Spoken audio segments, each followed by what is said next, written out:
Very good evening. Welcome to Empire Ballpark here in the West, as it is the under-16s, the Hot Rods and Guy Belair. Help me out. It's the Hot Rods versus the River Dogs. That's who it is. So Paul Morgan's my name, Guy Belair alongside me. Guy, take us through the Bowling Green Hot Rods lineup. Just trying to make sure I'm reading the right lineup card. I don't believe I am, so we'll go there. Leading off at shortstop, number 2, Ida Samikawa. At third base will be number 26, Boston Foote. Designated hitter, number 24, Jack Angeloff. Left field, number 28, Riley Hall. In right field, number 34, Jax Williams. At second base, number 32, Campbell Froud. Behind the plate will be number 14, Ben Crook. At first base will be number 30, Ryan Warner. Batting at ninth will be center fielder number 4, Riley Oliphant. And then on the mound will be number 20, Xavier Fateh. For the Hot Rods, leading off will be designated hitter Jacob Davila. Batting second will be shortstop Ben Nesby. Batting third will be catcher Jesse Naratalis.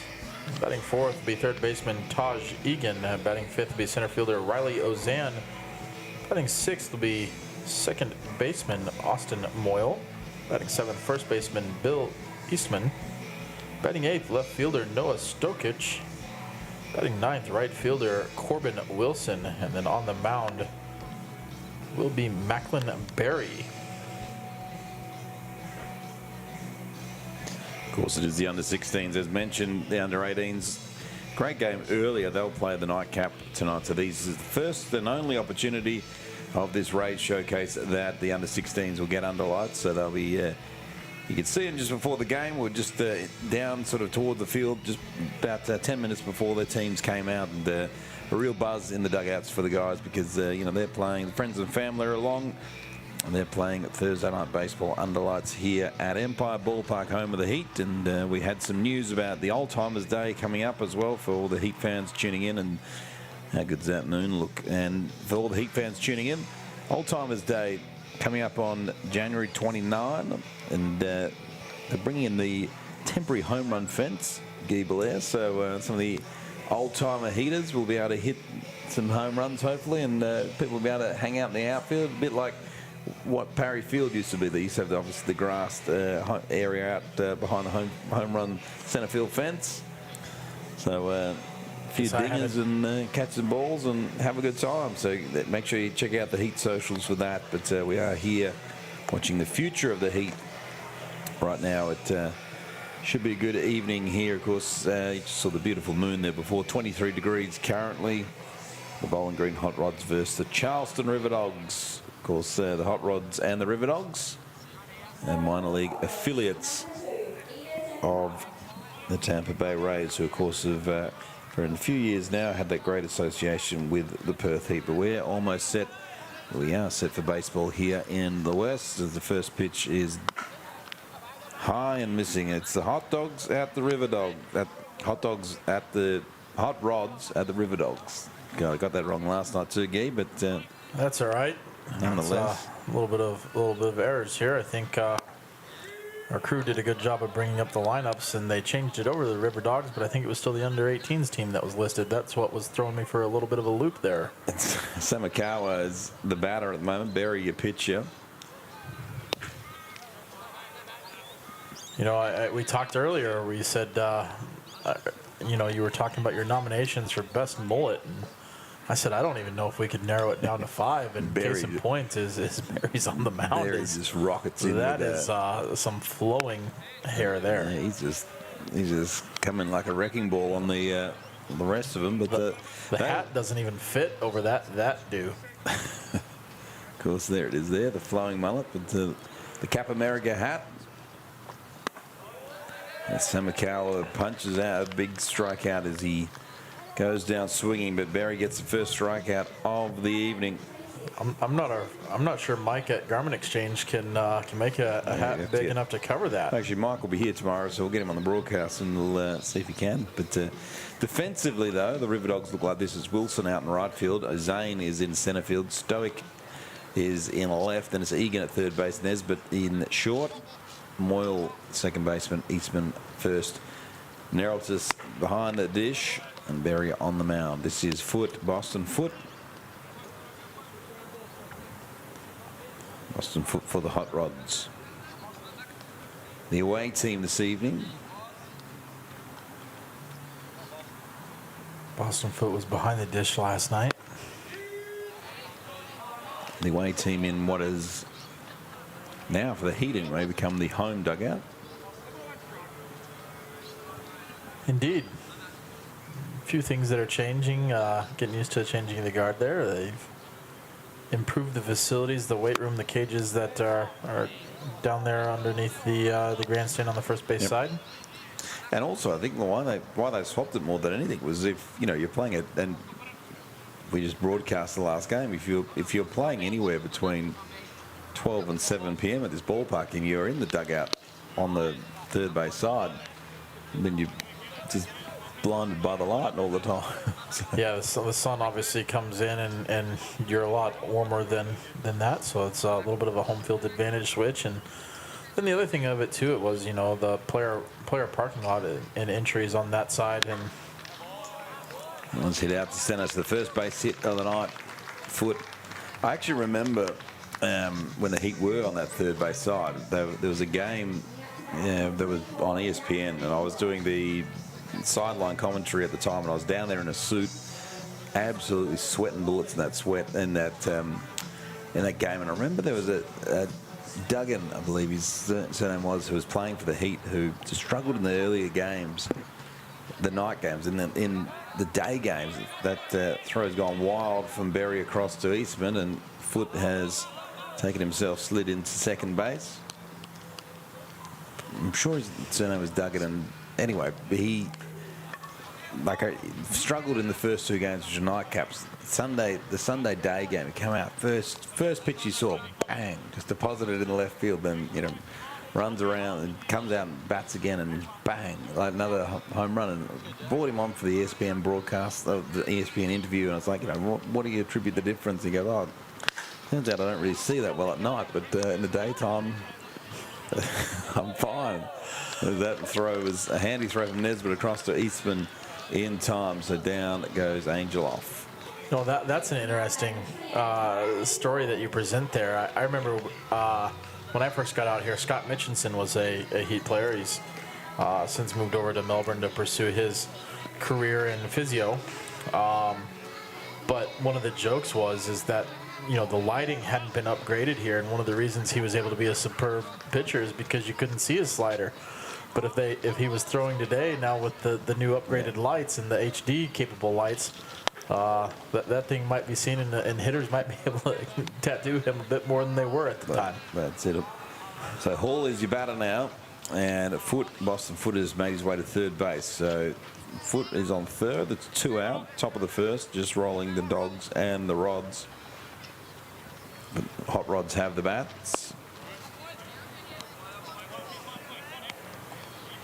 And not sure what colour you'd kind of call. I think I'd call that a little bit of a beige, or a beigey, goldy grey sort of. Berry pitches above the letters, but that I think could be the winning mullet. That's where I say you can't get it down to a 5, but. That is hard to beat. That is it's impressive for another 16-year-old. Hall will take a walk down to first. Here it is. But as you mentioned last night, I mean that takes a while to grow hair that long. So he's been committed to the cause.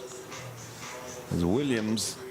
It's interesting. It's almost like you're calling a Heat game with Hall's gone to first, Williams now. Jay Williams as well. I don't recall if there's any. I don't believe there's any relation, but You're right. The last names are there, which is Buried to Williams. Williams watches that one right down St. George's Terrace, in for a strike.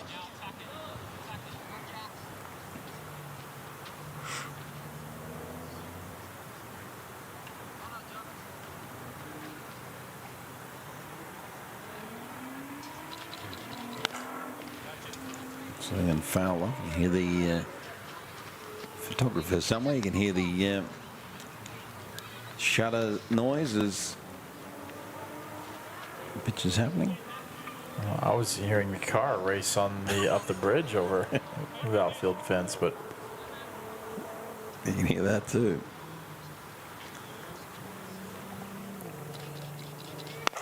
That one's fouled off. I tell you what, those those muscle cars, the V8s and the big sort of 5 litre, 6 litre, etc. They when fuel's $1.90 a litre, you want to be pretty kind on the pedal, I'd imagine. I had a coworker that also doubles at the Motorplex, and they apparently got one of the new top fuel cars in, and I think it's what 10,000 for every quarter-mile stretch or something like that one. I could be slightly off on that one, but there's now 2 in WA, and so they can now race each other at different times. And he got to go for a ride, and he showed me the GoPro ride of it, and it's Runner goes, Hall goes, which is a smart move at the ends. Chopped down to Nesbitt, throws across to first in time. And that will do the hot rods. Leave a couple stranded, but in the end, we'll go down to the home half of the first. We've got some. Grady Wolf is had a chat to a few players just prior to the game. We'll send it down to Grady Wolf.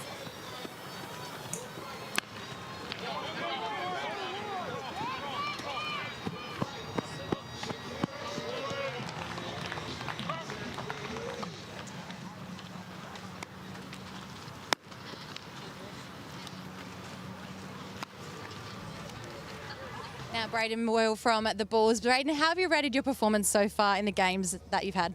Oh, pretty good. I hit a home run yesterday, hit a double today. Pretty solid overall. So I was told your home run was the first one you ever hit. Yeah. How did that feel on the biggest stadium in Perth? Felt amazing, to be fair. Got my pitch, hit it well. And it's a good way to put your name out there, isn't it? Yeah, it is. Very nice. Now, have you loved the last 2 weeks out here at the Empire Ballpark? Yeah, it's been very good. Lots of infield reps, lots of hitting, lots of working on baseball and shit. It's been good. Yeah, and what's a highlight been for you? Hit my home run. Hit my home run. And how did you rate your performance in the game just then? Pretty good. I could have played better, but it is what it is. Got to get on tomorrow. Absolutely. And tomorrow night, what are you most excited for? Just playing baseball. You're going to be sad when it's all over? Yeah, a little bit. But I got a game on Saturday as well, so it's all right. Baseball never stops, does it? Thanks so much for joining me today. Thank you, Grady. Braden Moyle was a very nice home run as well. It was in the. It was actually where we are now. It was at the bottom of the first. It was the lead-off batter as well on the bottom of the first. It was a nice home run deposited over the north side rental sign in left field. It was. I didn't realise he was first. He looked like a natural doing it. You know, when you swing first pitch, as he said, he got his pitch and he didn't miss it, that's for sure. But nope, the Durham Bulls have both home runs that have been hit in the series. We had the one by Braden Moyle yesterday, and then Jacob Santich deposited one about 30 feet to the left of Braden's, and had a 3-run shot today in the second inning. So we are set to go now as the River Dogs will take the bats for the first time. Get through your defensive lineups in a moment and look at it as the River Dogs goes. That one's in for a strike. Xavier Fatai on the mound. Jacob De Villiers at bat for the River Dogs. Defensively, they look like this. Williams in right, Oliphant in centre, Hall in left. Foots at third base, Samkawa at short, Froud at second, and Warner at first. Crook behind the dish, and Xavier Fatai on the mound.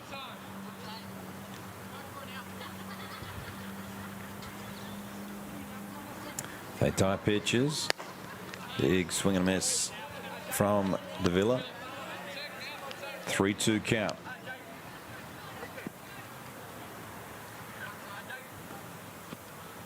Full count for Fatai. Pitches and delivers, and that one is banged straight to the second baseman. Froud just easily throws across to Warner in time, and De Villiers is retired.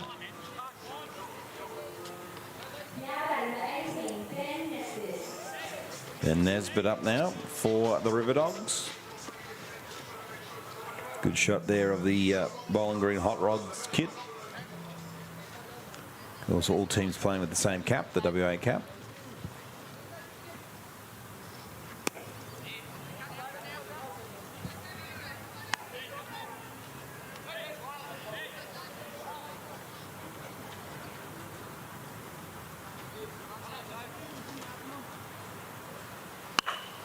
That one is bashed by Nesbitt down the left field line. It is fair as well as Hall chases after it, gets it, throws, and thinks about set double, does Nesbitt, but gets about halfway and decides he's not going to make it. So heads back to first. Good bit of hitting. Great bit of hitting. Interesting bit of field work there. We'll see that one. As he, out the box, he's thinking too. He makes a big turn. What we're taught as a first baseman, you should actually be trailing the runner, and the first baseman's actually running even with him. We just don't get the back end of that one, but with the turn that he took, it was Meritus' hit on the shoulder, and just his fatal. Come on, mate. I was about to say, with the turn that he took, he had an opportunity to throw him out because he was halfway to the base. You see, just turned in time to wear that off the shoulder instead of anywhere else, and don't have to rub that one as hard. Should have a nice, maybe a nice little souvenir, though. Might leave some stitches.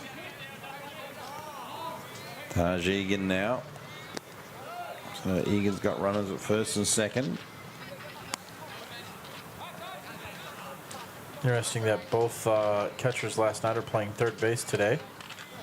Getting a little break on the legs, but they both did a great job yesterday afternoon in terms of blocking baseballs and working with their pitching staffs.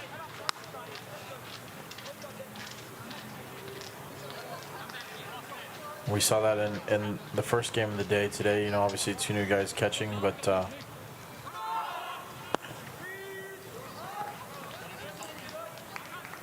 River Dogs there with the double steal. Runners going to second and third. Runners in scoring position now for so Egan will continue against Fatai. One down here. Good shot of Nesbitt there. Nesbitt at third. Neralters at second. Fouled off into the Northside Rentals backboard.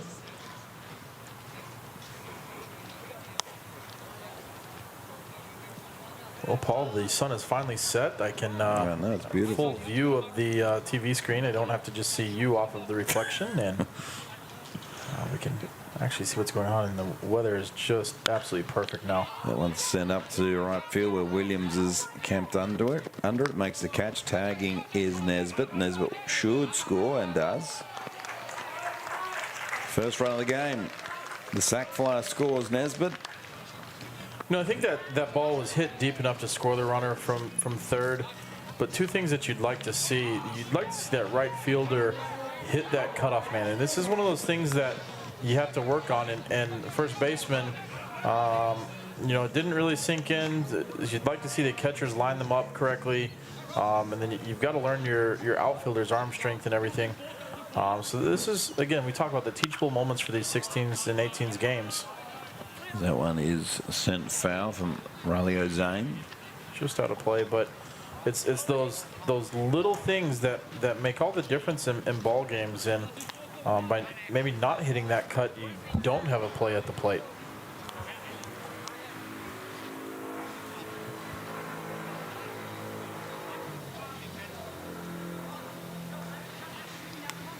Neraltus at third. All right, Zane has hit a beautiful ball foul.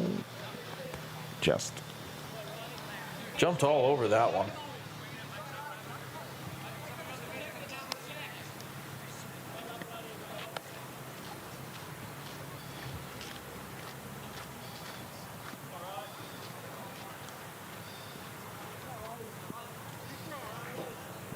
Here we go. Fatai again. So 2 down. 0-2 count in his favour. Fatai delivers, and that one is unlucky. A little bit high.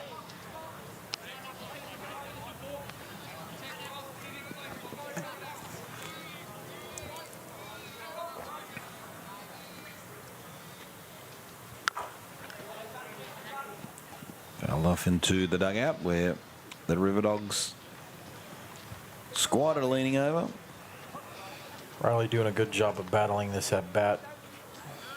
Xavier's doing a good job of, not grooving pitches, and Riley's fighting off those ones that are close. Swing and a miss and got him. Drop third strike. Throw to Warner in time. And that'll do it. The River Dogs get a run. We are through 1 complete here at Empire Ballpark. It's the River Dogs 1 leading Hot Rod 0. And we'll send it back to our good friend Grady Wolf, who's down on the field. Now Jackson Limpers from the Biscuits joins me. Jackson, how did you rate your performance just then? Not too bad. Went 1 for 2 with 2 walks, and yeah, not bad. Pretty good. And yesterday's game? Only had 1 at bat and got a walk, so I'm pleased with. And what have you taken away? What's a key highlight been for the last 2 weeks? Hitting my first ball out at the baseball park. That was pretty special moment. Absolutely. Do you see yourself playing here one day for the Heat? Definitely. I hope so. It's a dream of everyone's, isn't it? Yes, for sure. Now, where can we see your baseball career going in years to come? Well, I'm hoping to be signed and then play over in America, and if not, then I'll hopefully play with the Heat over here. Absolutely. Now, can you just turn around for us? You have a mullet, and that's definitely in at the moment. Now, who has the best mullet here? Do you think yours is pretty up there? I'm not too sure. Caleb's is pretty filthy, but it's not the best looking, but I don't know, I just like the length on it. Nah, you rock the mullet, so keep playing and keep going well. Thanks so much for joining me. Thanks, Ledge. Well, there you go, a contender for the best mullet. Of course, we will announce that tomorrow night, and we've just decided to run a competition ourselves, so it'll be the broadcast booth's favourite mullet, and tomorrow night. So stick around on the broadcast with the nightcap game. We're going to find the best mullet, but you have got pose the question in the chat as well. So there's we'll see who we can crown as the inaugural Rays Showcase best mullet. Not sure what they're going to get as a prize, but Campbell Froud would lead things off. We're gonna I'm not sure what happened there. Apparently, I'm doing my own sound effects.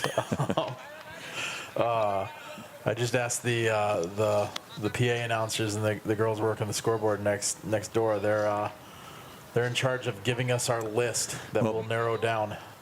Barry, certainly, there he is there. That was one of their top ones. They said he has to be in amongst it. I don't think I've seen better, but early short price favourite, I would think. But meanwhile, back at the game, Wilson's out in right field, Ozane in centre, Stockick in left. Going to be Tajik in at third, Nesbitt at short, Moyle at second, Eastman at first. Nerotis remains behind the dish, and Berry remains a pitcher. This is Campbell Froud, who has a 2-0 count in his favour.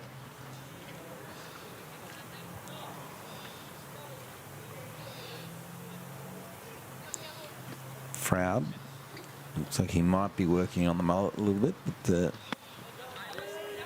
in for a strike.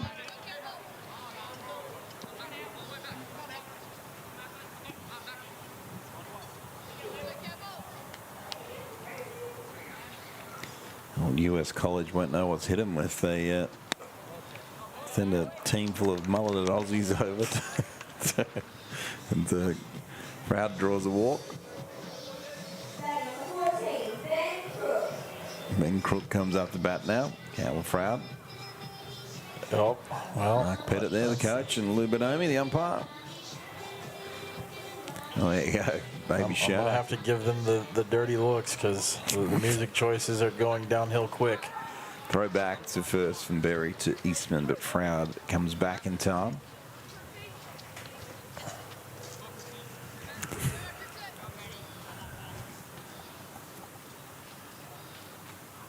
It would be halfway funnier if he actually selected that as his walk-up song, or Maybe he did though. possible, or they know him and they're playing it because he is shorter than the rest. So you never know. Regardless, the PA music guys here, Doing a good they're job. new to it. They're doing a sensational job, and hats off to them. They're doing a wonderful job. I think Dean and you know, we had both Dean and Rod and Lockie all thanked kind of the people behind the scenes, and you know, Dean had put out the call for people to have an opportunity to step up and try it and do some things, and the young lady is doing next door doing a great job. Unreal. I think they're doing brilliant. Hats off to them, because it may seem easy, especially from a PA point of view when you're live to the audience, but you know, it's not always. They don't exactly have it hard though, Paul. I mean, there were years where you and I had to do the PA, the scoreboard, and the music, and cue everything, and they have one to each one of those responsibilities. So It's crook draws a walk. they haven't been thrown to the fire yet, but Yeah, that was, and as well, you certainly didn't get the comfort of a of a booth. You're either up on. oh yeah, you're right. That was out in the elements, exposed, and you had foul balls flying at you, and I remember they set up, they sort of rigged up this thing. I remember it was sort of. converted a container, I believe, one year, Yeah, didn't they? there was the container was here for a while. This is Warner up though. I'll tell you my stories of yesteryear in a minute, but Warner. Yeah, they rigged up. It was a championship year. I remember that. I remember it was the championship year that the catch was made in right field to end it. Players' faces in my mind, and the name will catch up shortly. But yeah, they sort of had in one of the corporate boxes. They sort of That's the rigged mini up. scaffolding. Rigged up this mini scaffold sort of thing with this weird deck, with this tiny desk that had the music and the PA, and you know, papers would blow everywhere. But I remember that. That was my first year out here. I do remember that one. And I think that year you also had to share that mini scaffolding with the camera. Yeah. That year too. Yeah, the So camera, you actually went underneath to get more room, because I think after one game with the camera up there, you had no room to do anything. George Barber, his name's just come back in my mind. But there's Warner. George Barr, I remember punches he out, hit throw one up off the to the roof. throw up to second, has got away from the second baseman. Coming home to score is Froud, and it was a wild throw up to the second baseman. Got over the head in the end of Nesbitt. And coming home, heads up running, as you'll watch it here. So well, that's there we go. There's Froud heading home. It was just a wild throw that went as Crook broke to second and just went out in center field, and that was that. Riley Oliphant now. That team that year, obviously that was the year before they had lost to the Cavalry. I was supposed to come out that first year, but Yes, there was a that's few correct. visa things that chose to come out the next year, and then I believe Barber had one that he took off the roof, and we also had Brandon Tripp who could clear the shed, the home run hitter that he Yes. was. That was a good Georgie Barber to the catch and right. It's funny, every time I come to this ballpark, I still look at right field. I can see him sliding to make that catch, and the Heat win the championship. As that one's hit out to shallow right, and Wilson just gets under his glove. So coming home to score will be Crook. Sort of looked like it was going to have a bit of life to it, but in the end just died a little bit. Yeah, he had a long way to run to come make that play, and gave it his best effort. The only thing he might have been able to do is if he laid out, might have had that final opportunity, because he gave his best effort. But if he leaves his feet, I think he has a better shot. But sometimes that's something that not all outfielders necessarily get to practice, because truly testing your full range of your ability on that one, staying on his feet, he managed to come up just short. And so Makawa back to the top of the lineup.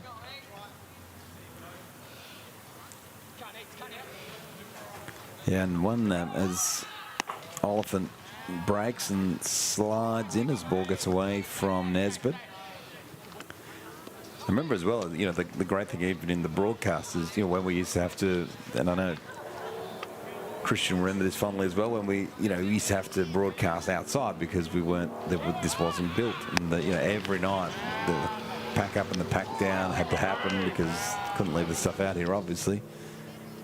But yeah, come a long way, and it's really looking forward to, you know, as that Michaela hits it to Eastman, coming across is Berry to cover and gets the out.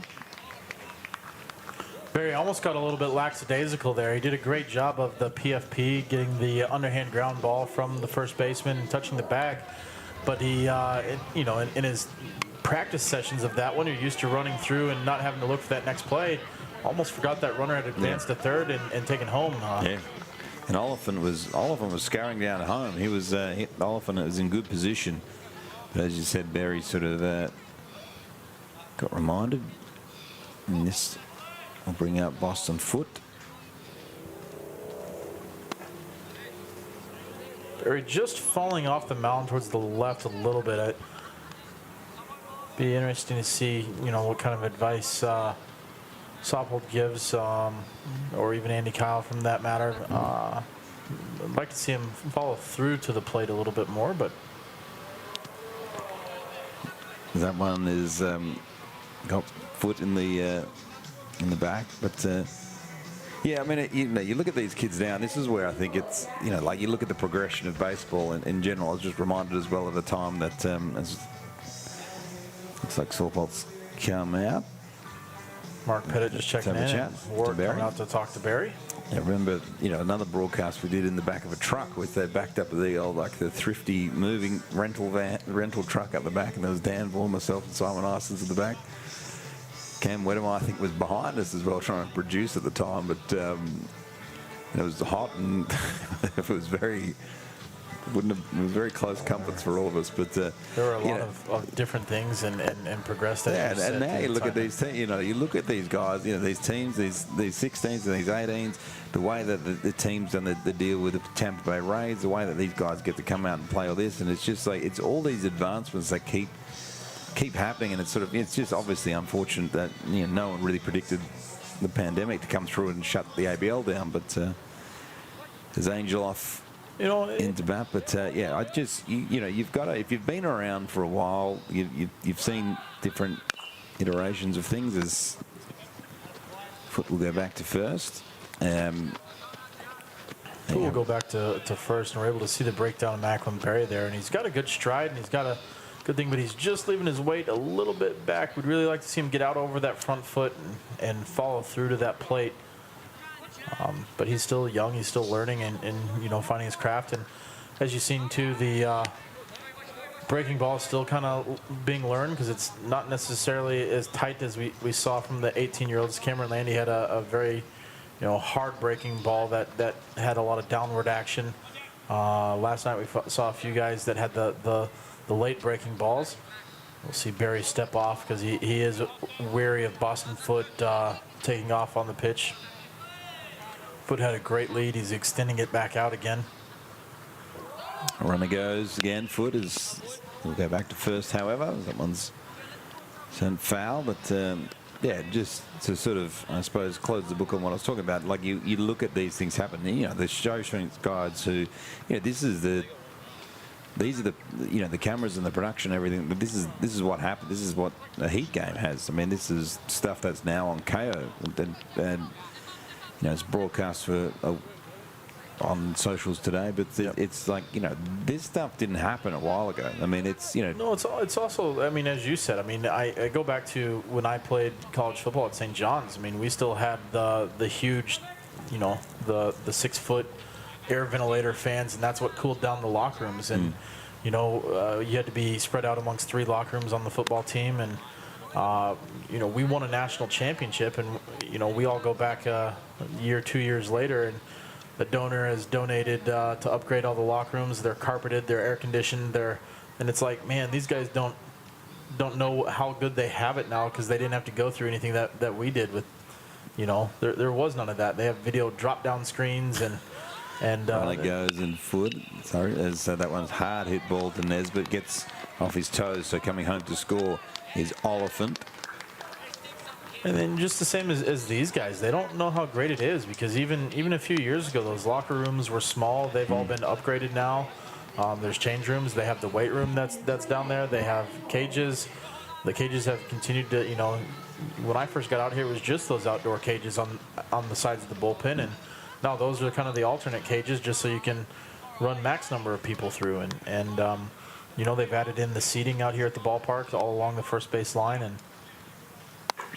the party deck areas and some of those different options. And there's a lot of great things that attract people down to the ballpark and continue to expand. And we talked about the lights now. I mean, all of a sudden the lights can really light it up and allow these kids that opportunity to play night baseball.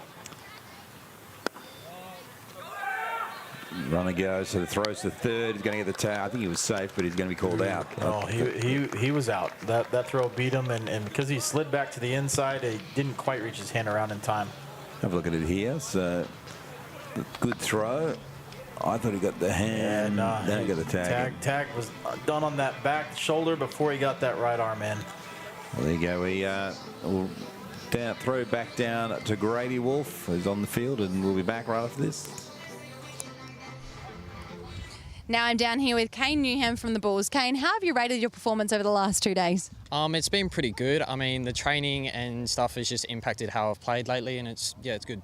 What's been a highlight for the last 2 weeks for you? Probably just either pitching or just hitting in games. Now, it was quite windy out there today. Did that impact everyone's performance, do you reckon? It might have. The ball carried a little bit, but yeah, that's about it. Now, I heard Dean is your favourite teacher. Talk to me about this. I do the Diploma of Sports with him, and this year the Cert 3. He's a pretty good teacher, though, yeah. He is pretty awesome, isn't he? Well, thanks so much for joining us today, and good luck tomorrow. Thank you.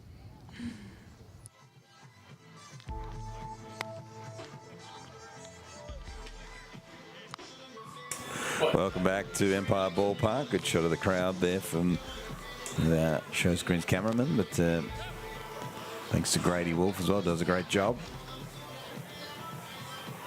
And great for the players as well. Again, the opportunity for the guys to kind of, have a chat to Grady and kind of get that media training as well. And as I said to you last night, I find it so refreshing to listen to these guys because, they're just enjoying playing baseball. They've all got big dreams and, they're not robotic like a lot of athletes, and I've really enjoyed that.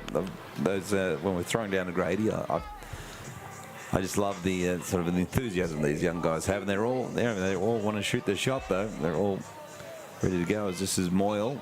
Might need him to get to look at the camera a little bit more. I think they're all more interested in talking to Grady. It looked like, but yeah, we'll continue to learn and shape and. Fake tie will continue. Their team holds a 3-1 lead. Until they open up a little bit. The answers are all kind of similar early on, but they do open up a little bit and expand on things. So,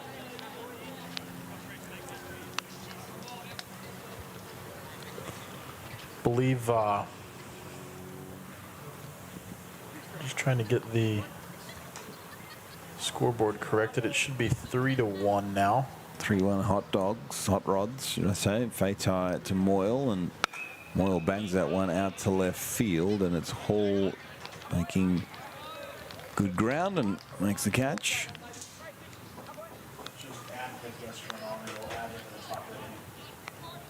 Here he is. Great Johnny Ogilvie. Maybe he's coming back for another shot. We'll see if we can fire up comms 3.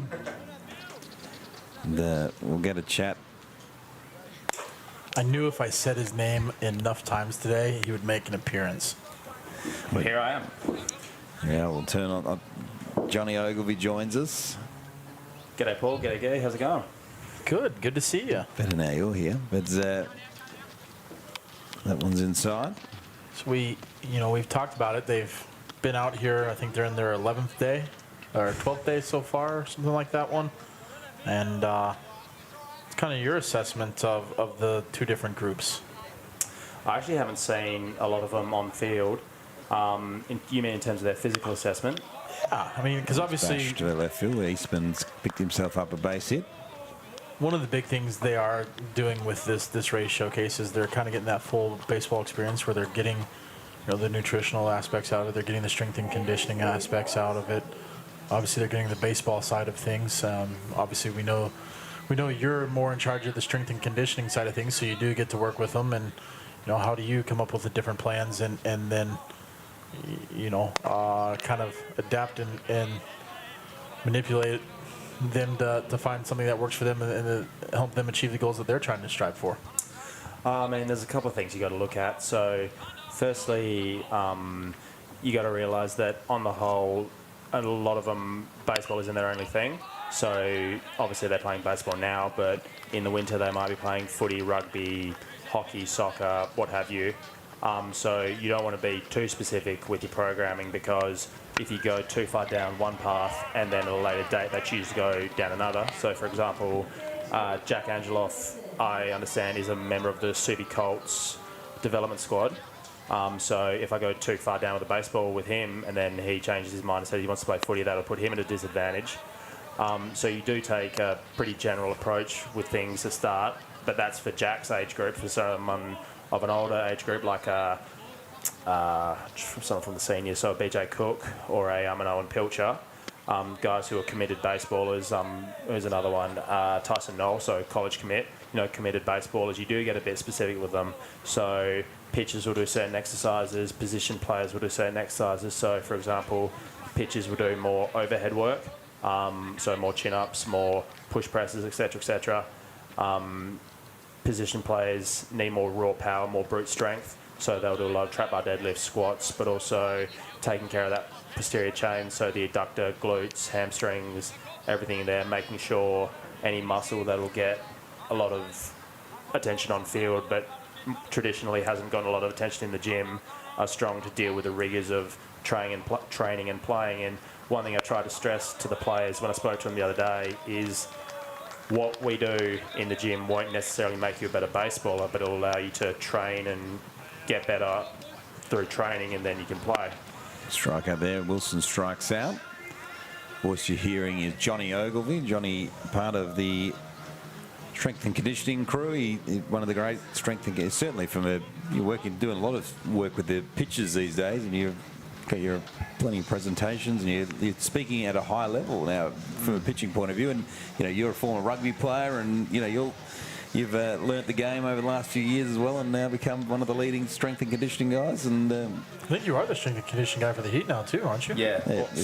But the way I frame myself to parents, clubs, or anyone that I meet in baseball is basically, so working at Baseball WA, I've done the Perth Heat, under 18s, under 16s, the women's and the futures programs, and obviously a variety of baseball athletes coming into Diamond from a number of clubs. So basically, if it's baseball in Western Australia, it's me. But obviously, I do that with the support of Josh Kennelly or Corbin Rowe or Dean White, Lee Godfrey, anyone to help me do my job as best I can, because at the end of the day, it's about making these guys better and helping them to get to where they want to be.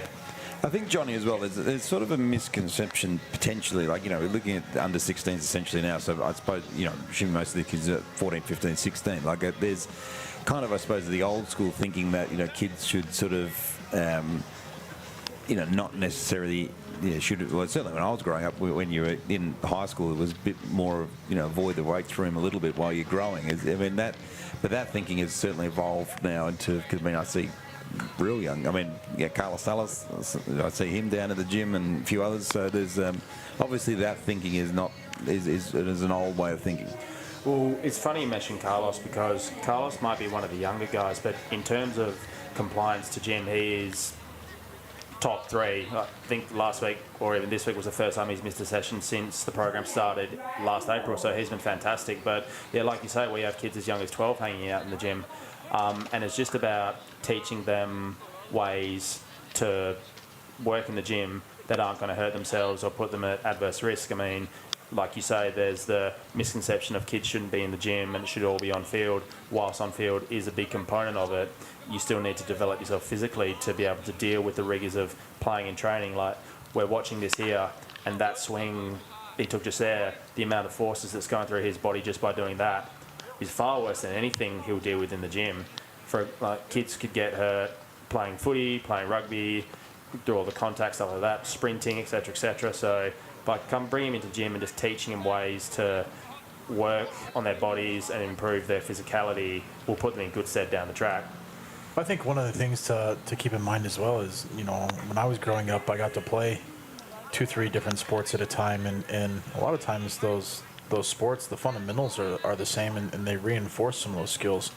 Whereas if you're just doing a baseball, then you kind of lose some of that fundamentals and the core disciplines and different things, because if in baseball's case you're only running to the right or those kinds of things going around the bases, whereas if you get in and you play basketball, you're having to defend both ways, you're having to sprint up and down the court and do some different things. And so as you said, a lot of these guys might play 2 or 3 different sports, and I think that's kind of a big thing, that it doesn't allow you to just wear down and beat yourself into the ground on just the one sport year round. Yeah, exactly. And it's not just baseball that deals with that problem.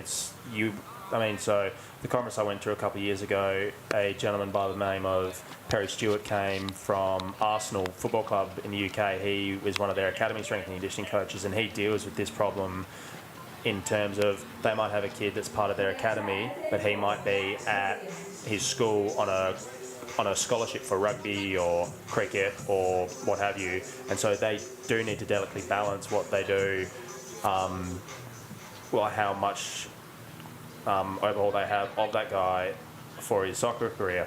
But it's also just experiencing other things, like you say, different movement patterns. So they might be required to do something on a baseball field that they traditionally might not have to, and suddenly they don't know how to do it. But like you say, so basketball's a good one, lots of change of direction, lots of power work. Footy, same deal. Contact sports, not as much. Rugby might be a tough one due to shoulder injuries and hips and stuff like that, but it's also just giving them something else to do, because my own personal opinion is if you play one sport all year round from the age of 12, unless you really love that sport, you're going to get burnt out, and that's completely understandable. Like, you want these kids to do other things and experience other movement patterns, but have other experiences, as you say, of working with different teams or in different coaches. They might learn something playing another sport they can bring back to baseball. Conversely, they might learn something in baseball they can take to their other sports and improve their abilities there. So it is a balancing act between doing too much of one thing versus not doing enough of something. But we do our best to educate them and help them along their way. Talking about other sports, your new pitcher is Brady Manning. So Brady Manning should be able to throw if you put those two names together. In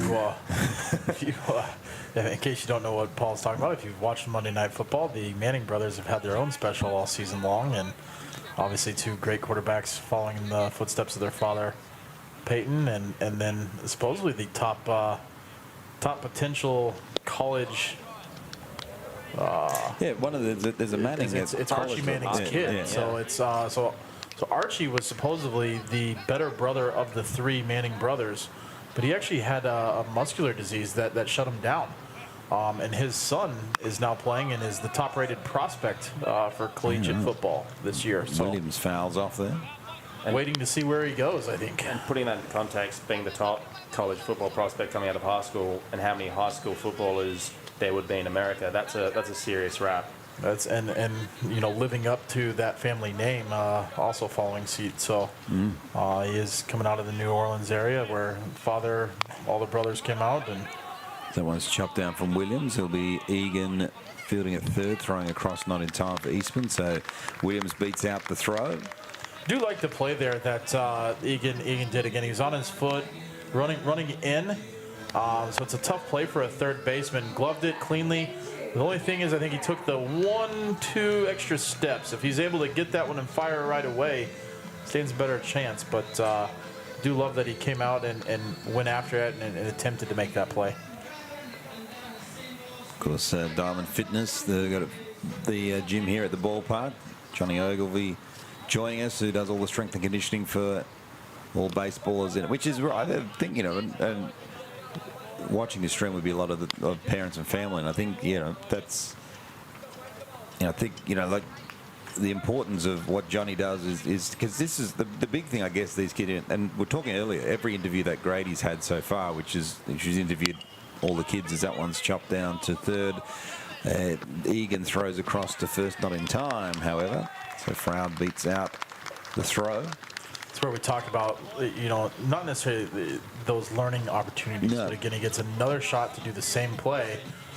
Fundamentally does the same thing, takes those 2 extra steps. Those 2 extra steps are the difference between getting out and not getting it. Hall comes home and scores as well, so the score is now 4-1. But I was going to say, Johnny, like all these guys are talking about, like, they want to get to college time, but by the time these guys go to college, I mean, they would have played significantly less baseball than, what American kids out of high school. So, I mean, what they do in the gym is sort of tenfold more important because, the wear and tear they're about to experience is something that they probably would never have, nothing here would prepare them for that. No, and not only on top of that is the expectation to keep training in season. So these guys will go to when they go to college, they might go, I'm not entirely sure. Down, sorry for Cook. It's lays the perfect bunt. It's the A little bit of mental miscues happening in this inning. The first baseman crashed. The second baseman should have come over to cover the bag. And that's a little bit maybe not paying attention to those signs beforehand. Not knowing which defense was being run, but being late to the party. Back to the college, Johnny. So,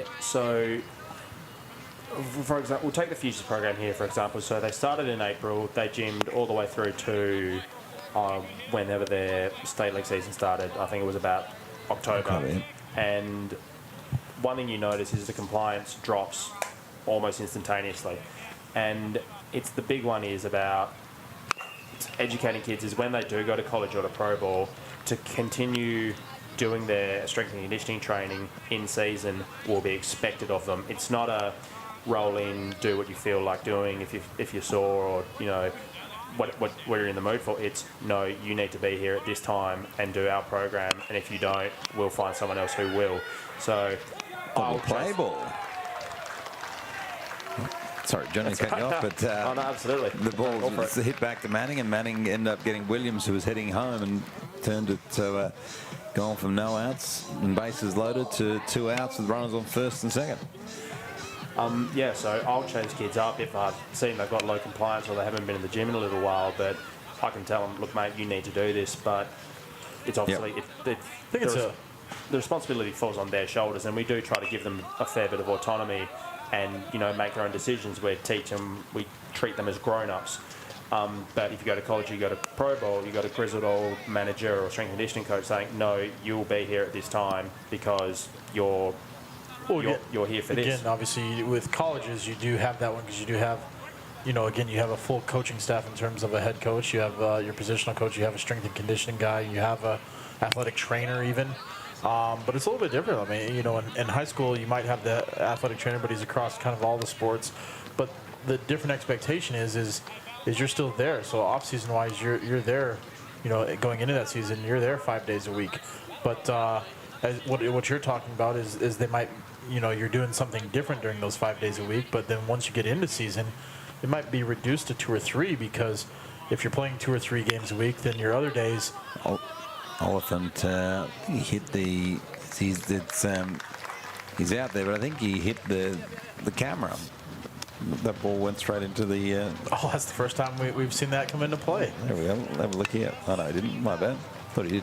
Chopped it down. So Oliphant is out, and so is the River Dogs. It's 4-1 score here. Hot Rods over the River Dogs. We've got to take a quick time out because Grady Wolf is standing by, but.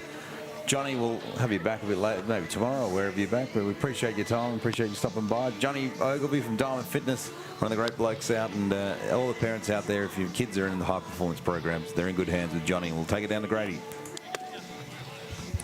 Now, Luden Tamara joins me from the Biscuits. Luden, how have you rated your performance over the last 2 days?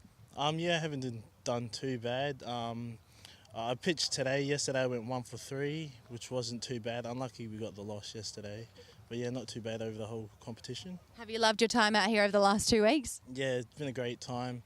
Love the long trainings, especially batting on the field. That's been good. And all the fun we have in the change rooms. I've heard the change room chat is pretty fun. Now, do you see yourself being a heater one day? Yes, I do. Hopefully one day, yeah. Is that your dream? Yeah, going to college, being a heater, yeah. So what are you most looking forward for tomorrow? To hit, because I didn't get to hit today, and I really want to hit. I want to get better on ball. Hopefully put the ball in play, square it up, hit it somewhere. But yeah. Now, Dean told me that you fell asleep on the train and ended up in Butler. Tell us about this little story. Yeah, so I woke up really late, and then I went to go to Diamond Fitness because I did a diploma of sport development.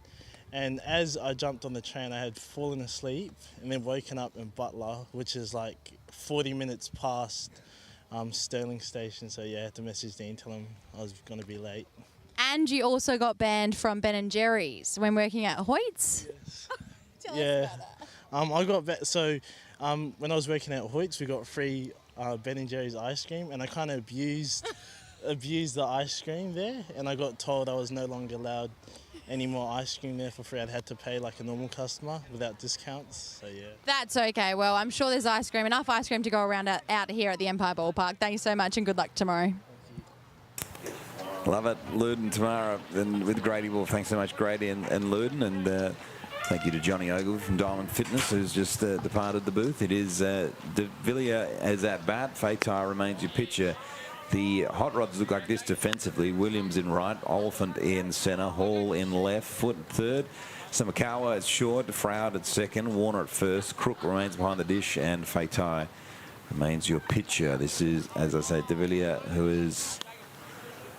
but yeah, like even we talked earlier, Guy, in the broadcasts about how different things have happened at the ballpark. Obviously, in the improvements and the strength and conditioning is a huge element in baseball that has changed here in the West as well. It's become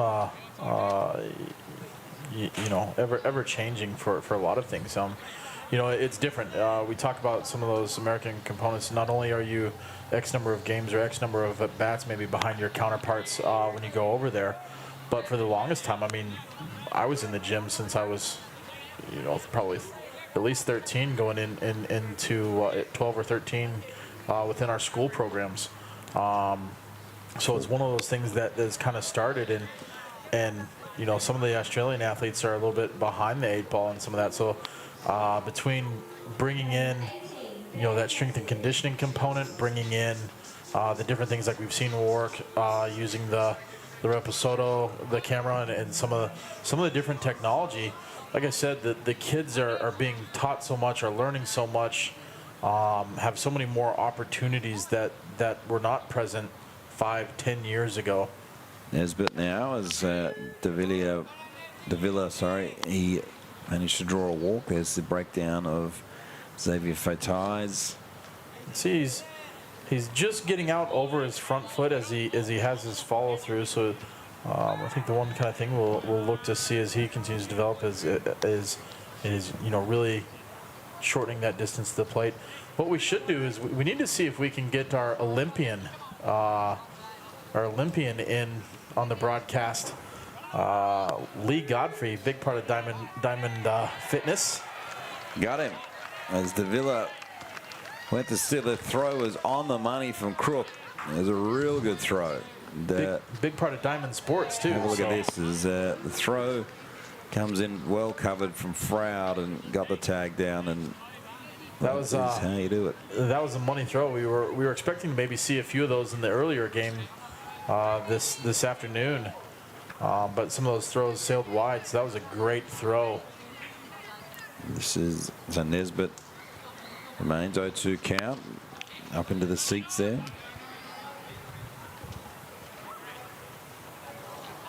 Here you go. There's one more time and just the throw from Crook. Right, jumps out of his stance, uncorks it, and throws him out mid-slide. No doubt.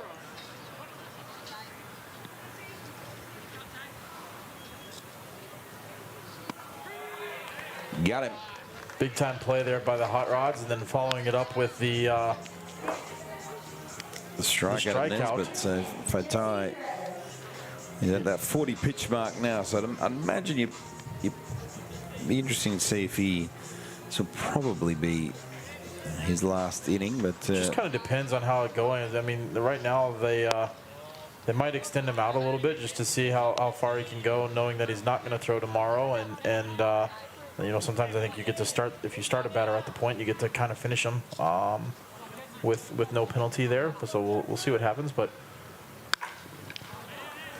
One's hit to Michaela, who's going to throw, going to bring Warner off the bag. So Warner's off the bag, and safely at first is Neraltus. As I said, but the other part of this one, good play here by Michaela. He's able to range over. Does have the fire over, but as you said, just wide of the bag. Taj Egan will come to the plate, but what I was going to say is, you know, leaving him in this game, you almost see the River Dogs' heads starting to drop, because it's what do we have to do to take advantage of opportunities, because everything we're doing is, you know, they're getting out of it, you know, they're stymieing them. Like I said, we had a good ball game through 5 innings yesterday. Got another pretty good ball game here. We need to see the River Dogs take the most of the opportunities, kind of getting runners on, and need to get them in order to keep the game. You know, it's not without striking distance at 4-1. But you almost kind of leave Fatai in, because he's just kind of stymieing him. You can see the heads just, oh, what do we have to do?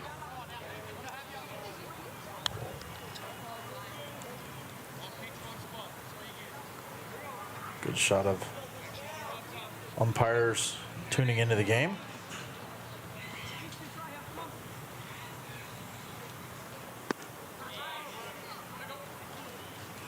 Egan will draw that base on balls. That'll remove the runners first and second. River Dogs need a timely hit here. Get a run, cut that deficit, and you know, those 2-out hits win ball games. It is. Egan goes down to first and brings Hoyza.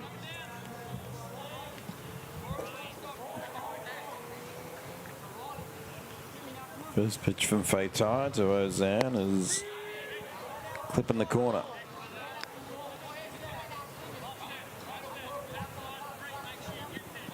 Done a really good job so far, Xavier Fatai.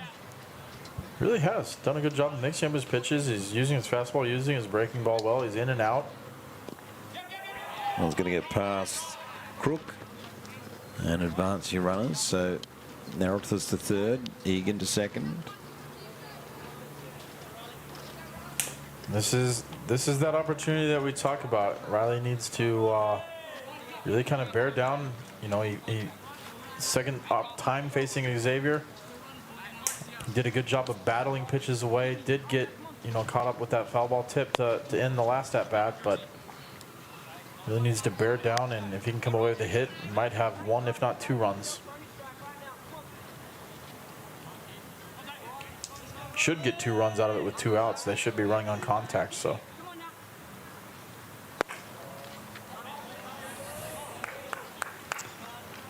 So Crook will go out and have a chat to Fatai. As I mentioned, he's now up at 50 pitches, so a little bit of fatigue starting to kick in now. Fatigue might start to kick in, but I think this is one of those, he's kind of the older player at this age division. So it's one of those that at this point, you know, he's not going to throw tomorrow. So you start stretching him out a little bit, see how far into a game that he can go. And this is one of those things to test him. You know, last night they did go through 4 or 5 pitchers, so it helps to kind of have a guy be able to chew up some of those innings. So it was hard hit ball to Froud, but he'll easily field it and throw it to Warner, and that'll do it. So Fatai gets out of the inning. It is the River Dogs River Dogs 1, trailing Hot Dogs 4. Send it down to Grady Wolf. It's night 2 here at the Empire Ballpark. I'm with George Calverley from the River Dogs. George, how was your first night last night? It was pretty good. I mean, the team got a win in the end. That's just all we're looking for, I realise. Now, your dad's one of the coaches, I'm told. How was that throughout the last 2 weeks? Oh, I mean, I've had him for my whole life, basically. It's just nice, I reckon, because I listen to know him pretty well. Absolutely. What's been a highlight of the last 2 weeks? Oh, just getting to know everyone and just making new friends. And where do you want your baseball career to go in the next few years? I'll probably end up in college, I reckon. That'll probably be my dream. Absolutely. And what can we expect from you tonight? Oh, to get a hit, I reckon. Absolutely. Well, thanks for your time and good luck for your game. Thank you.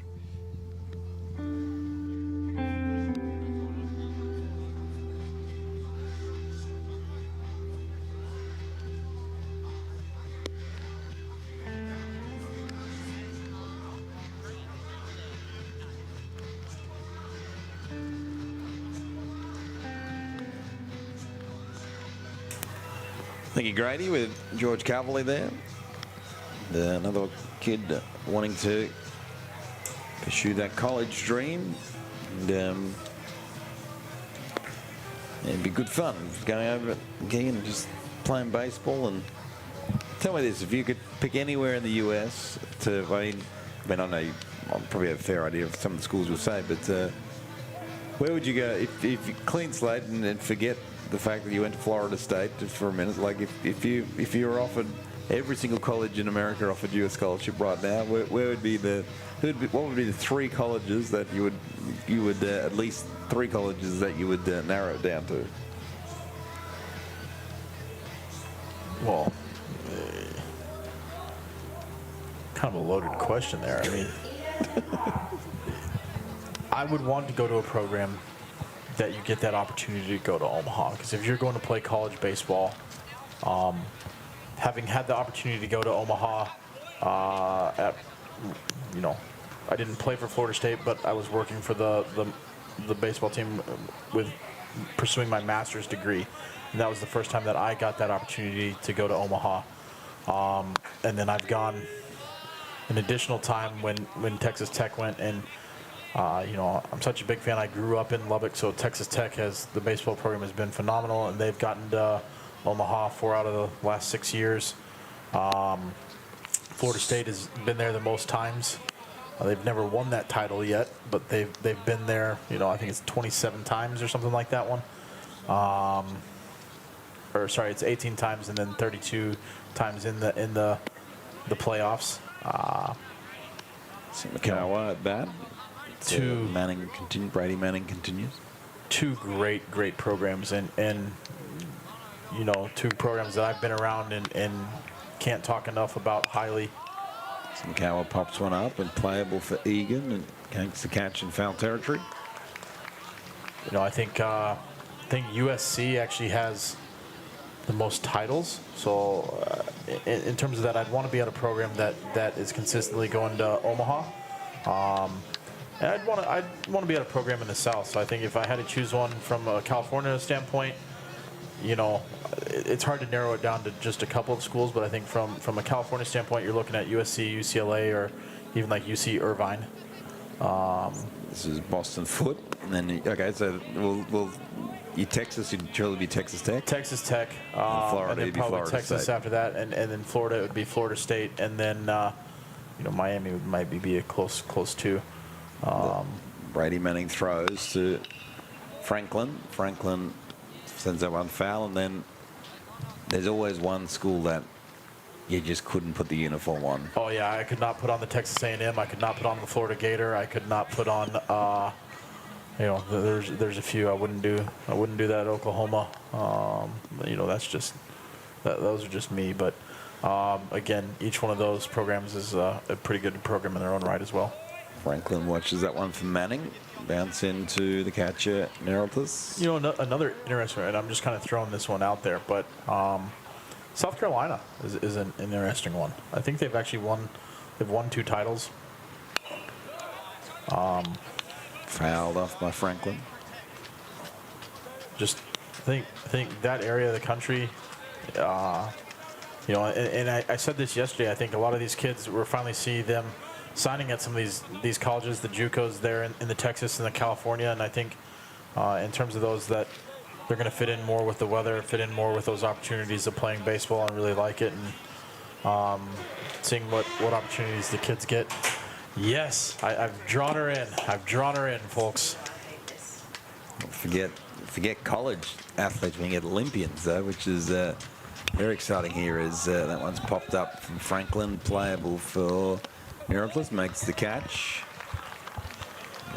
Had Johnny Ogilvie, now we've got Lee Godfrey, and we're talking college, but now we've got an Olympian. How amazing has your sort of 12 months been? It was very different last year, that's for sure. Yeah, look, it was a good sort of 12 months, but happy to be back home and helping out with the baseball now. So it's been a good 2 weeks with these guys, and yeah, looking forward to a couple more games. Jack Angel off your hitter, Brady Manning your pitcher, Manning throws Angel off, and that one missing. We were talking earlier in the broadcast, and Lee, you'd have a good perspective on this. I mean, things have changed so much in WA baseball in the last even decade in terms of the access to these guys. I mean, what are the massive changes you've seen in both diamond sports? Oh, look, I think COVID's definitely played a massive part in that, and obviously Dean's played a big role in bringing the showcase. So I mean, these guys get 2 weeks of essentially minor league or college baseball and getting used to that. So I mean, I don't think if we went back, 10 years, they had this sort of opportunity. So it's pretty cool that Dean and Baseball WA and Baseball Australia can get behind something like this and give these guys essentially a slice of minor league baseball for 2 weeks. I think that's a great part. I'm sure you've been tuning into the broadcast. We talked about how the facilities of the upgrade have occurred and the great things that have happened for the players and the opportunities that they're getting. In terms of you're talking about working with these athletes, your trials, trivials over the last 2 years, what kind of lasting impact have you been able to kind of pass on to some of them? Oh, look. Probably not much, geezer. No, I think the reality is that we live in a very different world post-COVID. So I guess it's dealing with, we had the Olympics pushed back for 12 months, which I don't think if you said to anyone anytime soon they would have believed you, prior to COVID. So, yeah, look, I think these kids are just growing every day, and there's a fantastic coaching staff here with the showcase. But also in the strength and conditioning component, a lot of the kids work out of Diamond, and I've been lucky enough to work with some of them, and just sort of trying to pass on anything that I can that I would have loved to have known at their age is obviously a big one. Like if you could go back and talk to yourself when you were 15, I bet you'd tell yourself a few things. So yeah, just passing on anything I can, and just the boys are great. Like I've really enjoyed this last 2 weeks, and I've really enjoyed getting to know the players that I didn't know, but then also helping out the players that I did. So really looking forward to the championship game tomorrow to see what they can bring. Oh, there we are. There we go, getting ourselves on the screen. Lee's sort of behind. Duck in behind you. Tell us though, you've mentioned earlier that the Olympics been pushed back, and how hard was you as an athlete, in Team Australia to sort of get prepared for 2020, and then I'm not sure, the Olympics were still scheduled for sort of mid-year, and then they were sort of, I guess, pulled the pin in around March. But how hard was it for you, not only physically but mentally, to go, geez, I've really prepared for this moment. Now it's been taken away from me. Is it going to come back? Is it like you and the team? I mean, in that 12 months from, say, March 2020 to when you eventually played in Tokyo, I mean, it must have been a roller coaster ride of emotions for everyone involved. Yeah, well, when I found out that the Olympics had been postponed, we had actually just gone into lockdown in Perth. Yeah. So I was at home by myself with my dog when I found out that the Olympics is postponed. But I mean, it's different for everyone. It was really tough for me, if I'm going to be honest, because I knew that I was going to retire afterwards. So it sort of extended that for 12 months, and obviously with an aging body, it didn't make it any easier. And there was definitely tough patches within that 12 months, particularly towards Christmas the year before, when you were just training and training and training, and you couldn't even train with your teammates, right? So it was a whole new world, and I just think it was a lot tougher than people necessarily gave it credit for. So look, I definitely went through my ups and downs, that's for sure, but I'm so glad that I did the work, and I was lucky that I had another training partner in Leah Parry here who went to the Olympics with me. I was so lucky to have her, because I think we were a great combination that sort of pushed each other for that 12 months. But it was fairly tough. You say that one, and I think Australia, especially because of the border closures and the not being able to do things, some other teams were actually able to step up, and one of those was Mexico, and they actually took advantage of the opportunity of being where they were and went and played their season against the college women's softball teams. That actually probably gave them a lot of, different action, allowed them to play against people that they were even going to play at in that tournament. and they were able to probably be maybe one of the most improved teams, and ultimately kind of upset you guys. Sorry, but No. I agree. I think if you're looking at it, Guy, Canada, the US, and Mexico definitely had a longer build-up in their games. But in saying that, I think Mexico was maybe a surprise packet to people, around the world. But internally in the softball, I mean, they qualified out of their region before Canada. So they actually beat Canada to qualify. So they're a really good team, and I think we got them, like when we played them, which was our final game at the Olympics to get into the medal rounds. I think they were hitting their straps, they'd sort of built up through the week, and we got them at a time where they were already a good hitting team, but then they're an informed hitting team. So, look, did the games help them? Maybe, maybe not. It's hard to tell. It's a 6-game tournament, right? It's really short, and so whoever was in form for that week was always going to, get to the medal round. So, who knows? I mean, we were lucky enough to go to Japan. We were the first athletes into Japan. We were there from the 1st of June, I think it was. So look, we had a massive build-up. That was a good hit. Eastman gets a base hit, so Bertolini's come on as a new pitcher as well. Eastman gets a base hit. Barr's gone to second base. Was hearing's Lee Godfrey, of course. Diamond Fitness, and we live in awe of sitting with an Olympian as well, because Guy and I, we just never made the Olympics in the end. Guy always told me he was going to make it. Yeah. I always aspire. Now I only get to live through my vicariously through my. You could possibly maybe take up curling or something and see if you can get into the winter. Curling. If you get the Australian citizenship, as that one What would Guy sport be? It's actually interesting because I get to sit next to you as an Olympian. One of my coworkers. Shot put? No, not shot. No, those guys can actually really throw that. They can way outthrow me. They have some big boys too. One of my work colleagues is Dean Timmings, and he is. I'm forgetting what's the single man bobsled, but where you go face down. Oh, isn't it like skeleton or something like that? He has been every year. He and his brother have gone across. And they chase, so they have the Waste Scholarship to go chase through that. Yep. And so he actually just returned about a month ago and had to do his 2 weeks in quarantine. And unfortunately, just the same as you, he's kind of, unless he hits the lottery, I think he's retiring season. But his brother looks like he's going to qualify for the Winter Olympics here. Well, I know we've got a few Aussies that do the actual bobsled too, so they were just away trying to qualify for that.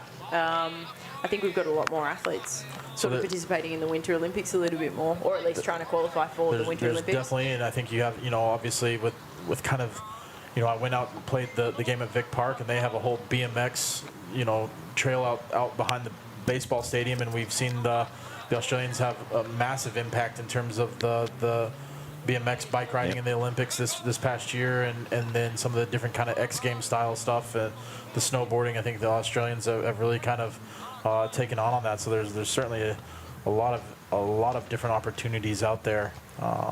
This is loaded for the River Dogs. That one's going to be hit to charging Michaela, who's going to throw. And I suppose Stoic. So a couple of runs are going to score in the end. Coming home to score will be Eastman. This is where we talk about too those pitching changes. The River Dogs have kind of found new life here and have closed that 3-run gap here with a couple of runs, some runners on, and made it a ball game again. But interesting that one of the things we talked about, we touched on it, that with this showcase, with this thing, it's bringing a little bit of kind of tournament style baseball. So it's a different animal for coaches to have to prepare for and different things. And we talk about all the game planning, everything that kind of goes on, but you might have a game plan, but your pitcher may not throw the pitches that he needs to. His curveball may not be working.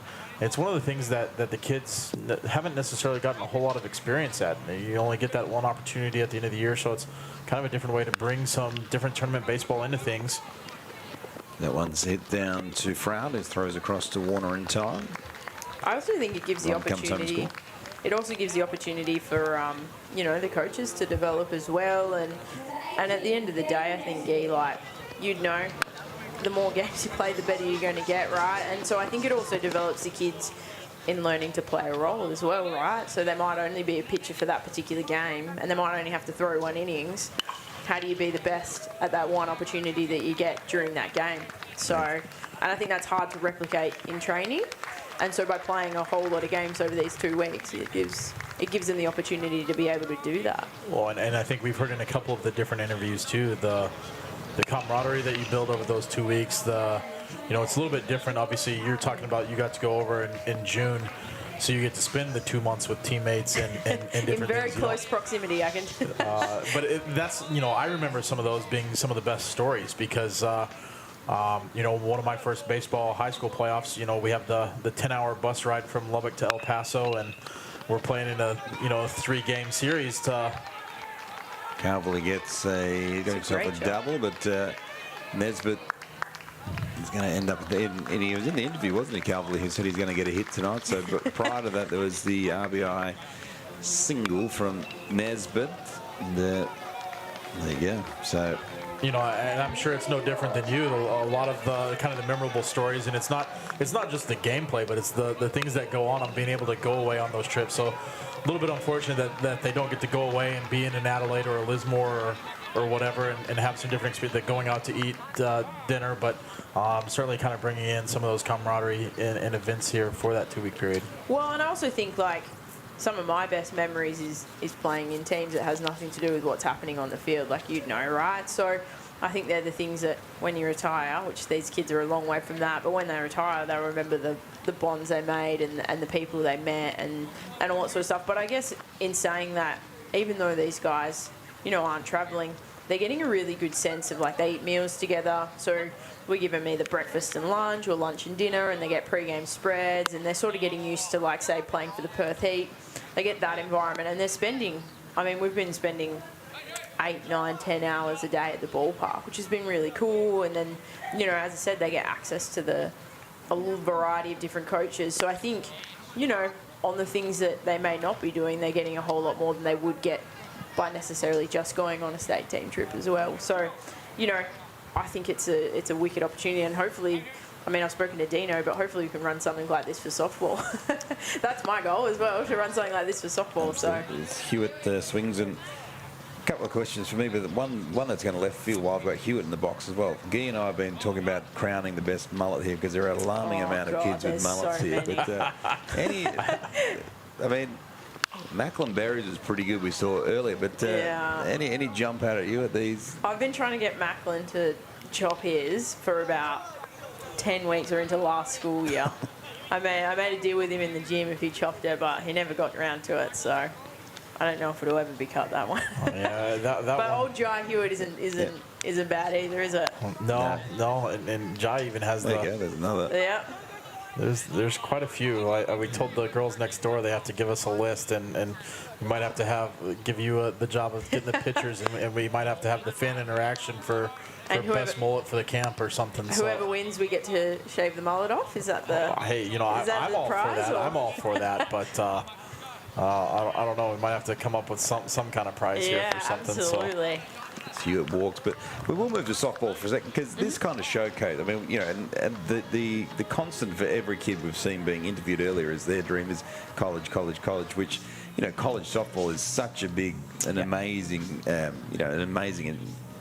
part of the game, and something like this though. Because how difficult is it as an Australian to get onto the radar of colleges in the US in softball? Yeah, look, it's probably. We have a very good, international standing. Prior to this Olympics, we had won a medal in every Olympics. So, us getting to college is not that it's not difficult, but we get scouted quite highly. And a lot of our girls will go to Div 1 schools. But in saying that, obviously, COVID's played a little bit of a trickier part in that because people aren't playing. And we used to get scouted from, say, the under-19 World Championships, which might be the under-18s now. But college scouts would go to that. But we've got a great reputation. A lot of our girls have gone to Hawaii. Oh, there's plenty of mullets. There's 3 or 4 right there. It's concerning, isn't it? It is. It's We've jumped straight out of the 80s with that one, I reckon. No, and that's. You went over. You played college softball. I loved it. If I can tell any of these kids to do anything, I loved college. Obviously, baseball has a few different pathways, but for softball, we've actually had I think it might even be 4 or 5 girls from WA head across to college in all different parts of the states this year alone, which is really cool. And it's just an experience. Like we just don't have their system, particularly in sport here in Australia, and so being able to go to the US for 4 years and play the game you love at a really good standard and with good facilities and great coaches and all that sort of stuff. I mean, it's hard to beat and get an education while you're at it. So, look, I can't recommend it highly enough, particularly for softballers. It is crazy, because I think, I remember when I was living over in Toronto, and you'd go to these college towns, you'd see their football stadiums, but it must have been for you to come and all of a sudden you're playing and the ESPN trucks there, and the crowd's crazy in those softball games as well. So it must have just been like, you must just have to pinch yourself sometimes and go like, what is happening? This is insane. Yeah, I was probably a very naive kid that didn't really take too much. We actually did quite well. We just fell short of going to super regionals, so that was quite good for the colleges that I went to. But yeah, it's insane. We had a number of games on ESPN.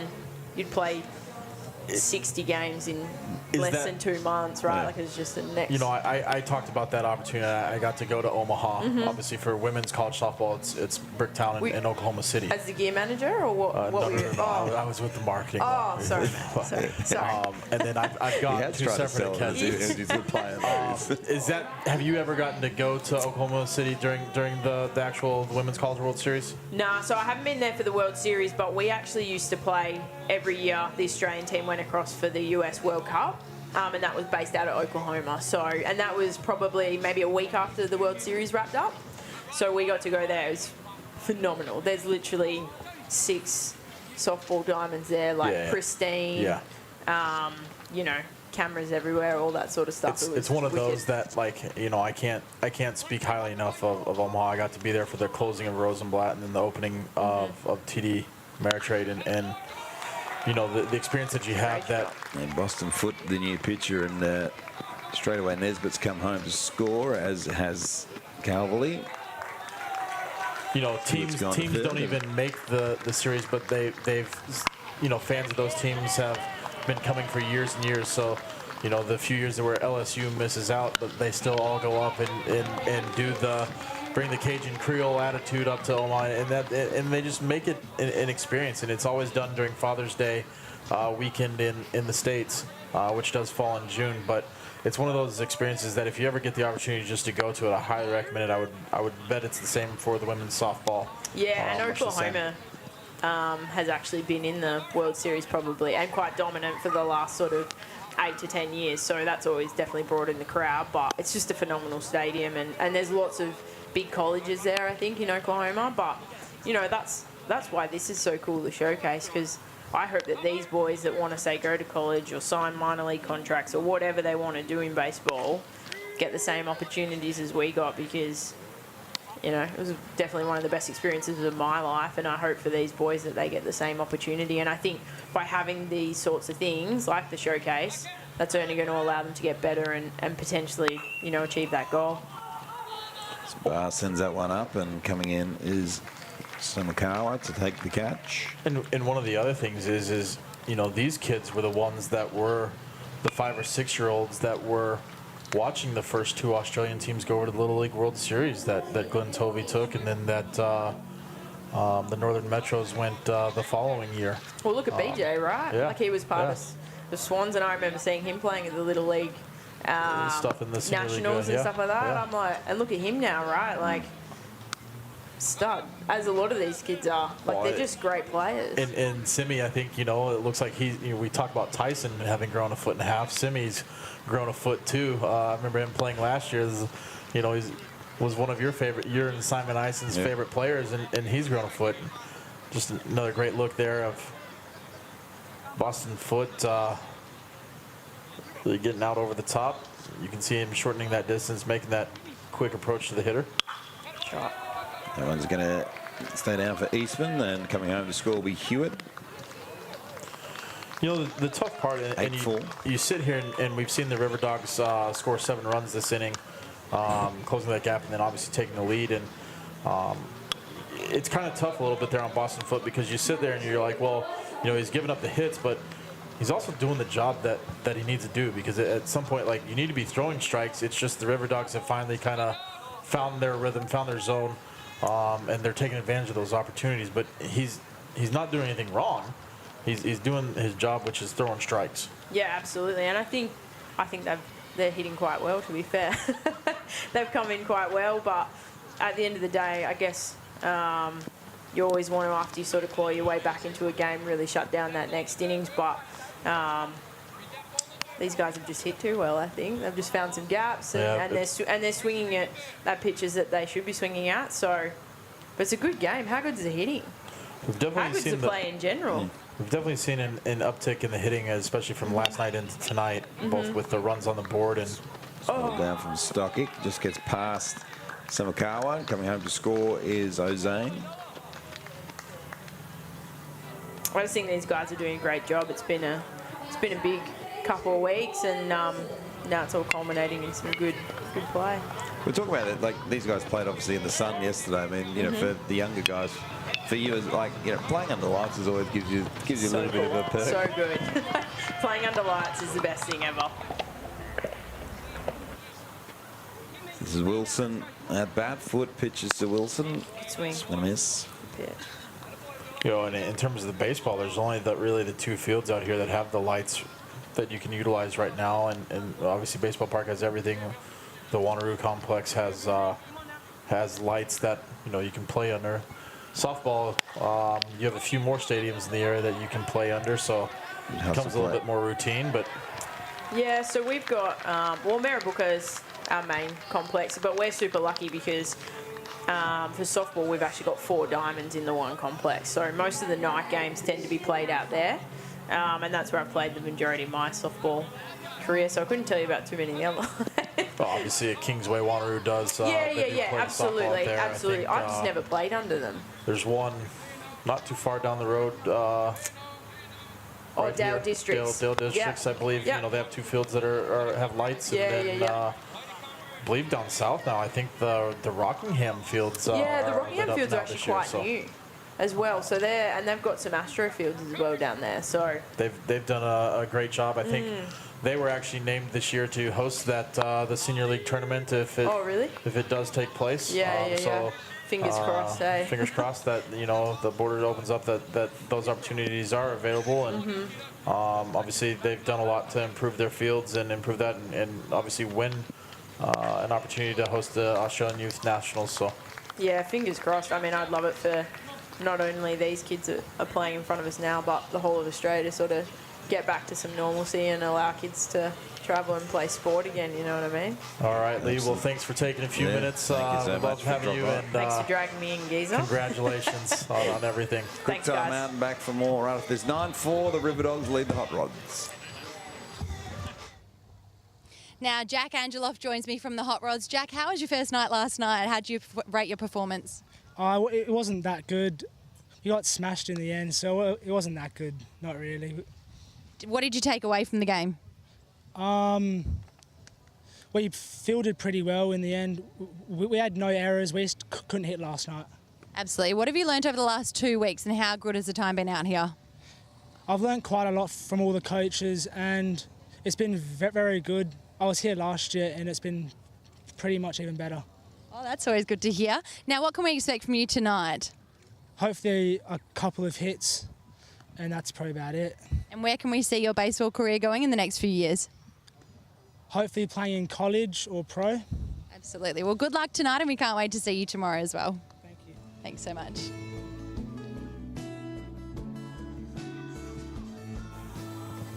Here we are back at Empire Ballpark.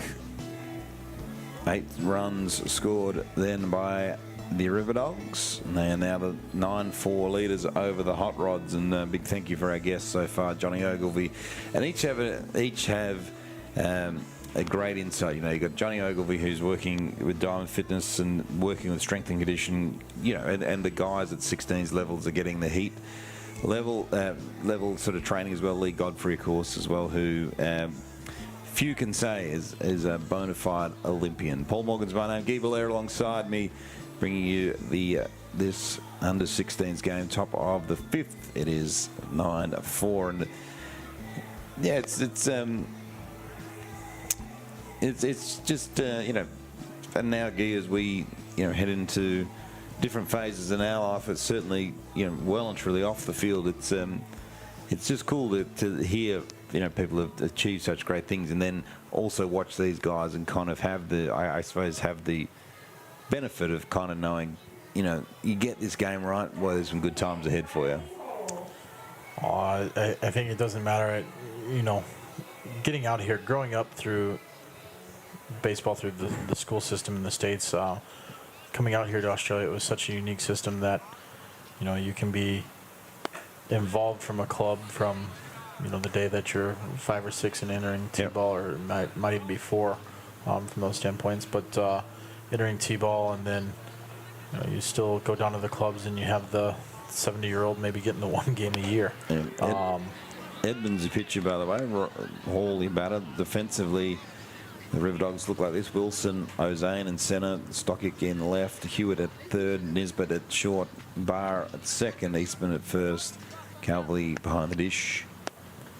And it's a unique system that like I said, you can be at a club from that time period, and you can progress from T-ball to baseball, and they reward guys for milestone games, they lifetime memberships, and as we've said, you hear the Moyles, the Oliphants have been family members, 3-4 generations deep at a baseball club, and some other ones getting representation from all over, and it's a unique system, but it's unique that it's growing and continuing to change. The game itself hasn't changed too much, but some of the different things, like you said, the technology that's becoming involved, the opportunities that are being given to these guys, and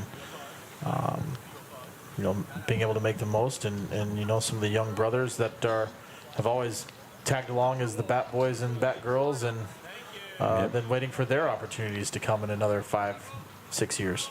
9 forward is the River Dogs leaving. Hot Rods batting at the moment as that pitch from Edmonds gets by Hall. Hall strikes out, first out. 7-inning game, so we're at the top of the 5th. It's been an enjoyable one. Good. There's been some great baseball this evening. Of course, these two teams play again tomorrow at 4 o'clock.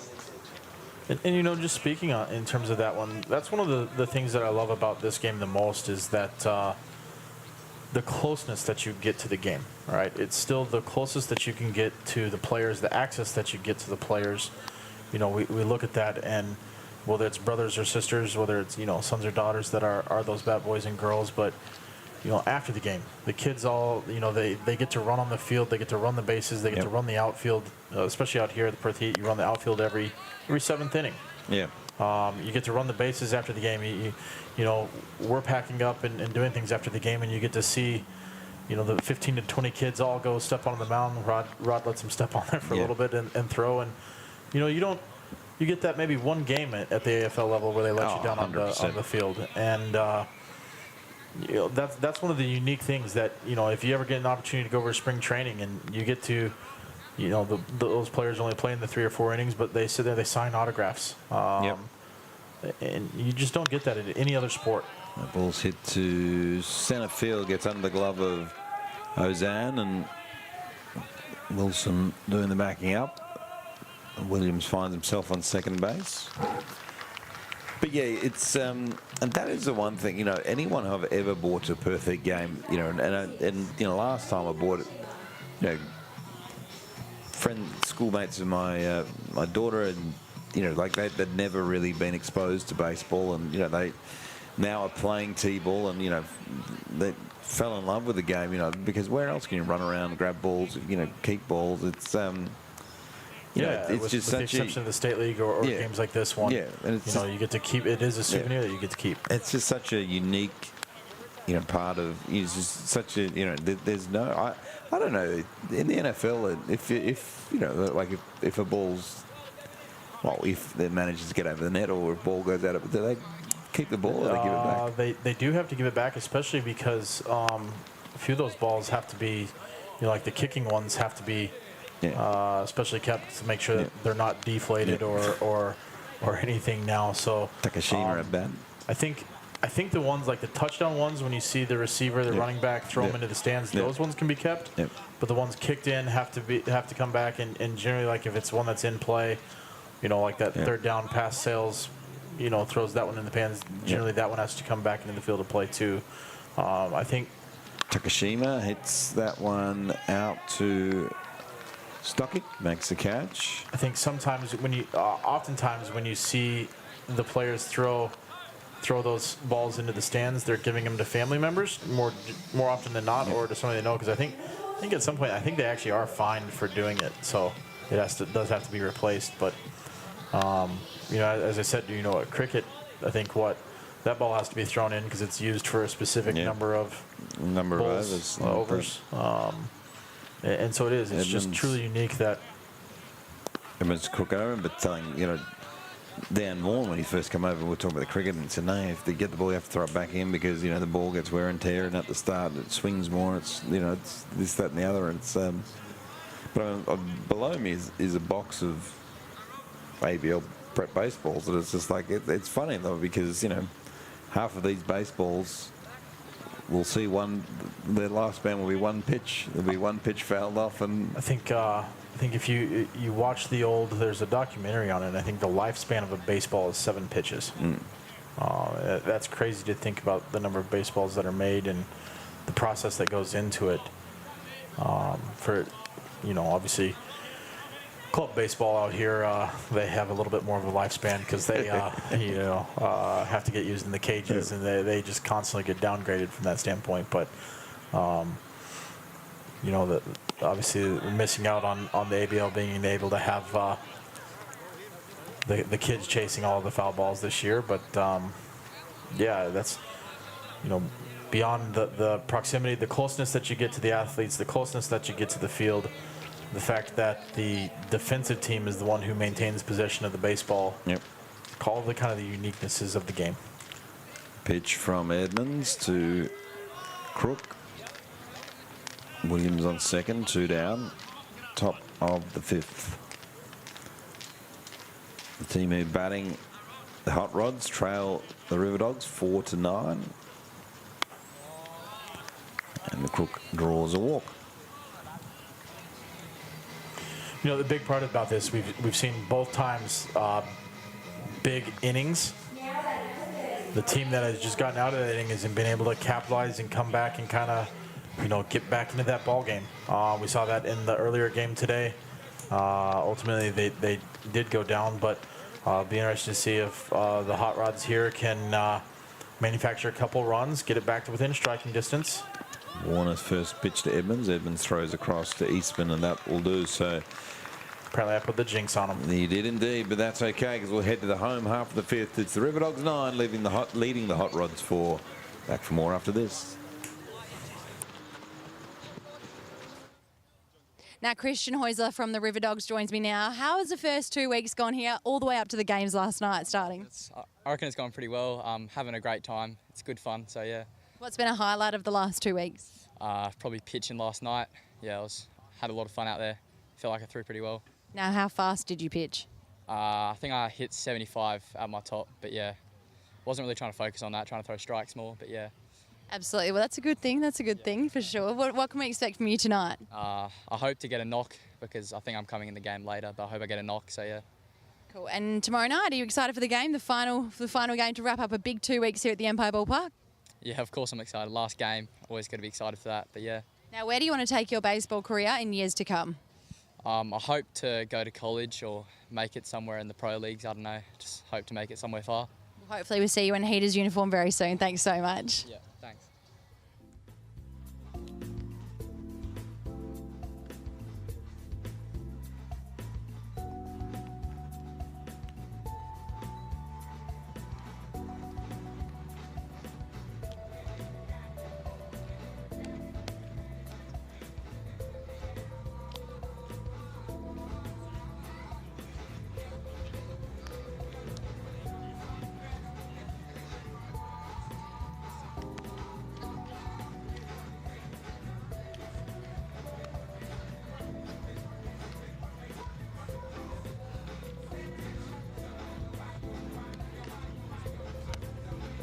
Welcome back to Empire Ballpark. Bottom of the 5th, Jack Angeloff has the ball in hand and is ready to start throwing for the Hot Rods, who trail the River Dogs 9-4. Nesbitt will get things going for the River Dogs. Angeloff was your player of the game last night, at least at shortstop. You thought he did a fantastic job. And I tell you what, one thing that I'm impressed by, I think especially with these under 16s, I think they have shown a maturity above age. And I think Rod mentioned that yesterday, that he thought very highly of them. And I think they're showing it, especially the interviews there with Gravy. They've been very well spoken. They've been able to answer the questions and have interesting thoughts. I know that's one thing that you've kind of said all along, that you've liked the honesty and the non-scripted nature of answering questions. And everyone's pretty much said that there hasn't been somebody that said, when the question's been asked, what do you want to do with your baseball career? No one's really said, well, I don't know. Like, everyone's been, love to go to college, love to go to pro ball. I think they're all certainly interested, but I think the ones we've heard from tonight have been very well spoken and our camera crew doing a great job here. And I think that speaks highly of their parents, their families, and their coaches. You always got to give a wave to camera crew. That's impressive. I mean, that camera's out in center field, which obviously they're brilliant cameras, but it's got a good zoom on it. Technology has come a long way. It sure has. It sure has. I remember when we were doing a radio broadcast at this facility, actually, had to find a phone line, and the phone line was up in Rod Drew's former office, up the tunnel. Was Nesbitt is going to face Angeloff. We're doing a radio broadcast, and so Rod Drew had the. I don't know. I actually haven't been down that tunnel for a while, so I'm not sure if there's an office. I think it is still there. They just moved the first aid kind of training room that used to be there, and then the storage closet, I think, got closed off and expanded into the coaches' offices for the clubhouse. But anyway, we had to find ended up having to go and buy a 100-meter phone line, because we had to run it from all the way down that tunnel, through the tunnel, sticky tape it, then we had to run it down around the dugout, and then up through the yellow piping of and into the seats, into the so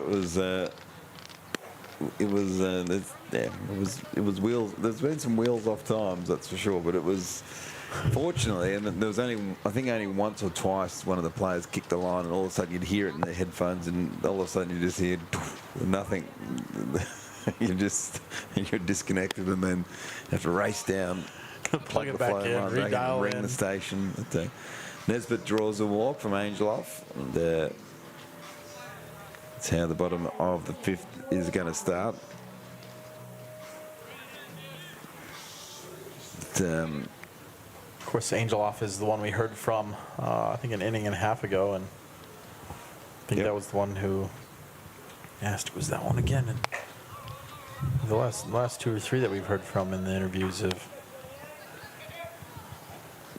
just been impressive young men. This is George Calverley, which I heard from earlier, wanted to get a hit, got a hit in his last at bat.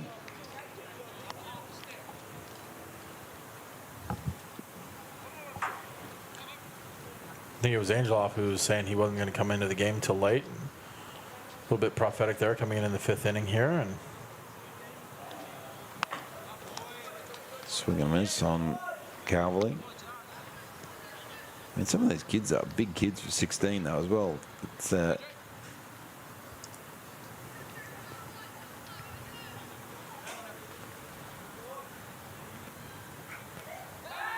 couple of them towering over Lubinomi there at first.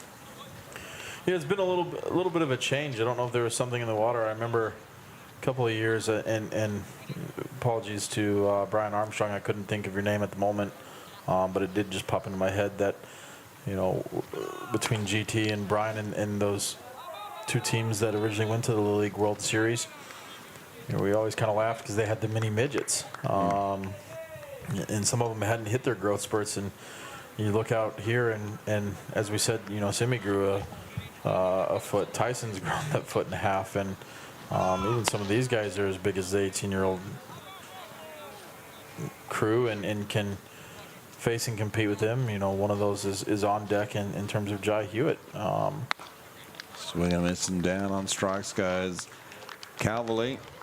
Jai's coming up right now, and Jai's looking more and more like his dad, and probably starting to stand, statuesque like his dad as well, being broad-shouldered and strong, powerful. If he hits half as well as his dad, he'll have an exceptional career. Of course, last April, inducted into the inaugural Baseball WA Hall of Fame as Hewitt hits that one. It's going to find the gap, so he's going to get himself at least a single. He'll turn for He's going to have two, a double, and he's got no one's covering second base, so he could even. Nobody was covering second. He got himself an RBI double. Nesbitt came home to score, and as he turned and headed for second, it was the fait accompli that it was going to be a double because nobody was standing there.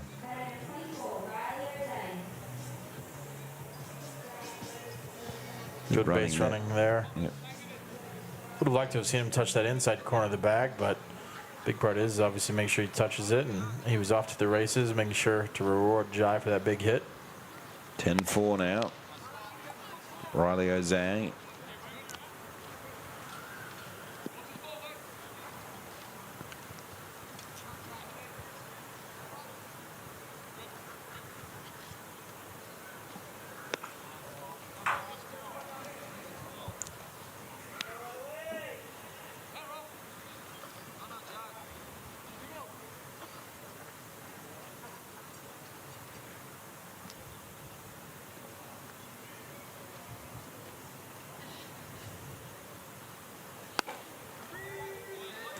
Angel Hoff, one of the things we talked about on last night's game, and haven't seen it be as much of an impact, but the high leg kick.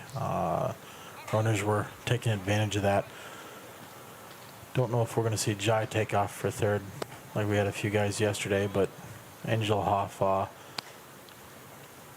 kind of letting that slip out of his mind as much because he is going with that high leg kick right now.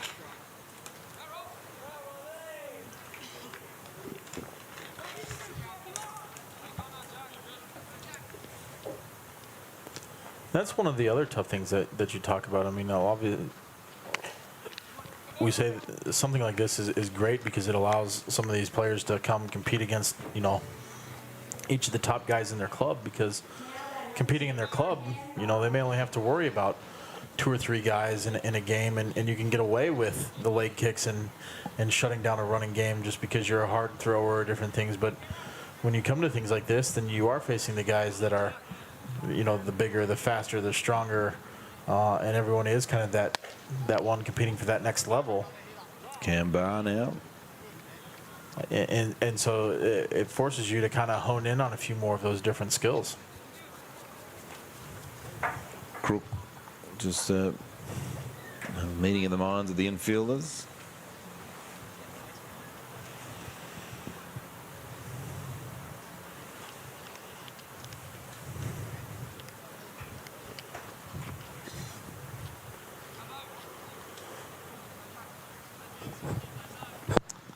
So 1-0 count, 1 down. It's Angel off the pitcher.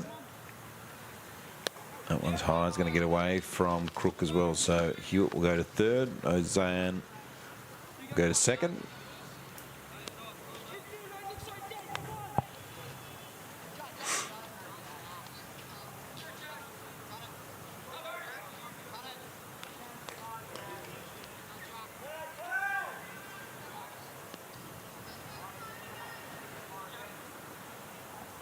Pitch. Daxon takes it over the head.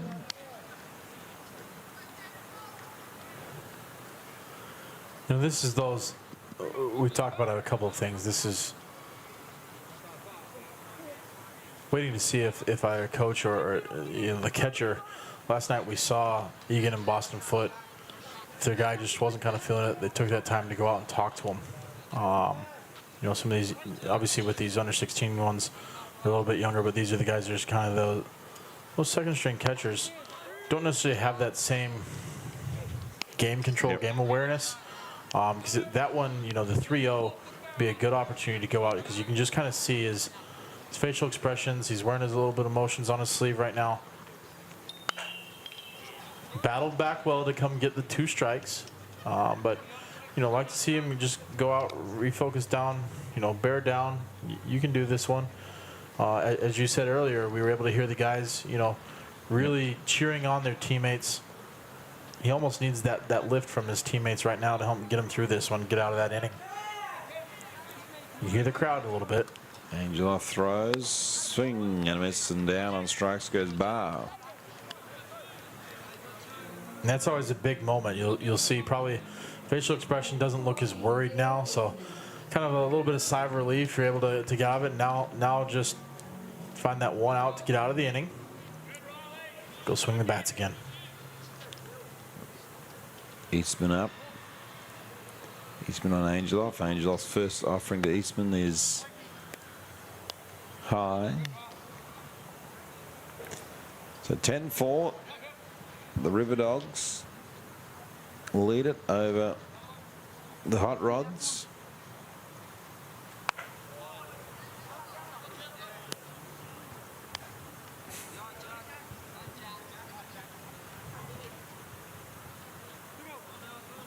That's the best part about, you love playing the game, but...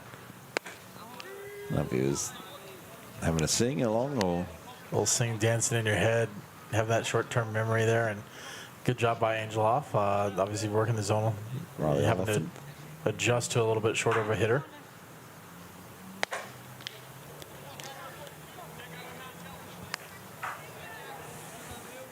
Sort of interesting because, you've got your outfield is, really drawn in, and your infield still sort of playing a little deep. Yeah, playing a little deeper than we've seen in some circumstances. So that bloop single would be trouble, but nonetheless, Eastman draws a walk.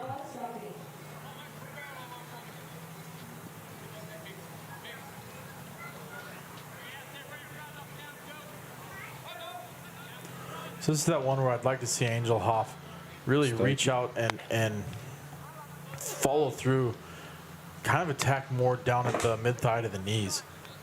He's releasing a little early, and his pitches are being left up. I think if he can really, if Andy Kyle were to go out there, that's the one that you want to see. Attack down at that level to make them swing the bat a little bit more.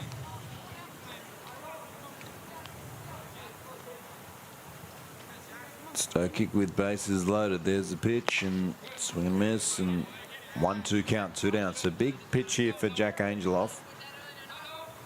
Bags are loaded. His team's got a 6-run deficit to make up and does not want to walk in a run here.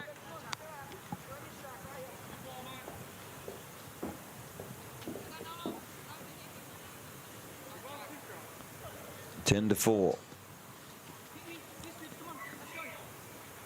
2-2 count. Now the count goes full. Good patient at bat here from Stokic.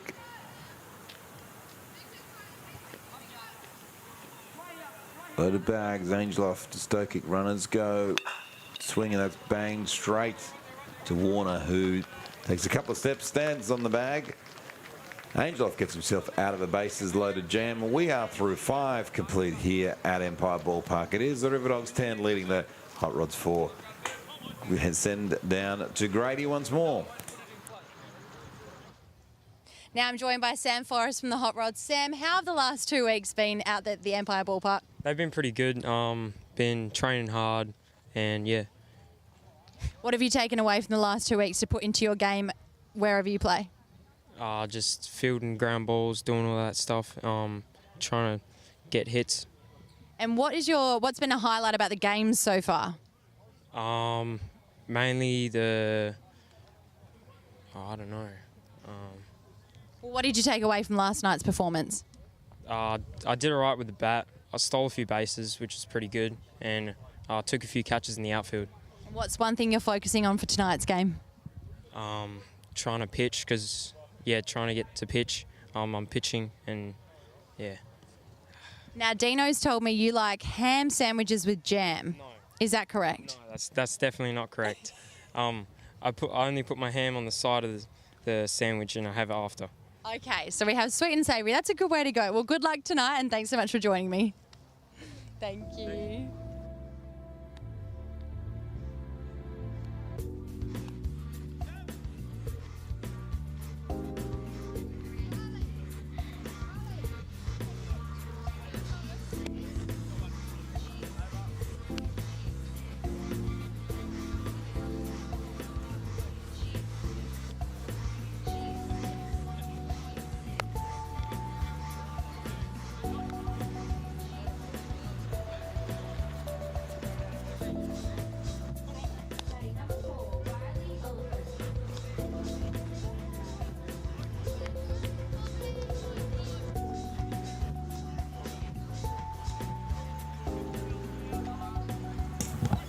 Welcome back to Empire Ballpark. Here we are, Corbin Wilson, who's pitching and entering into the mullet competition, as well as Riley Oliphant fouls off the first offering. Yeah, Paul, that's got flow to definitely it. have our work cut out for us here. The mullet is the common hairstyle, though, in this showcase. There we go. It's not just the showcase. It's no, it's everywhere, but it's just wild. Bailey Smith started a trend. Oliphant has banged it back to Wilson. Good fielding there from Wilson. Throws across to Eastman in time. They all look like, his name escapes me, Eastbound and Down, Kenny Powers. Kenny Powers. So defensively, Brady Manning out in right field, O'Zane in centre, Stocky in left, Jai Hewitt still at third. Nesbitt at short, Barr at second, Eastman at first. Cavalier behind the dish. Wilson pitching. Samakawa at bat. But it is something that it is only an Aussie icon, that mullet, because I don't think it would look right on Simi there.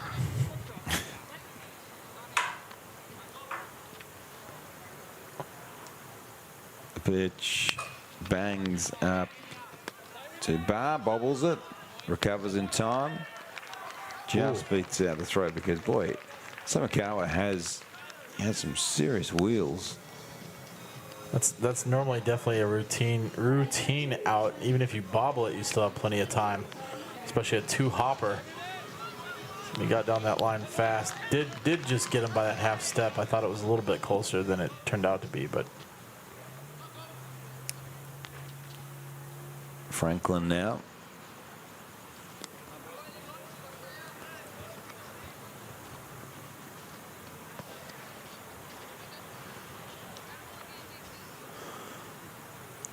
Blows in the breeze of Wilson. That was a good job of Cavalier by. Yeah, we talked about that, and that's one of the, such an essential for even young catchers is just make sure you stop the ball like that. Don't let it get past 3 gloves, and let it get the air, because if you knock it in front of you, run's still not going to score. As that one's banged to Hewitt at third. Quick and easy throw for Jai across the diamond.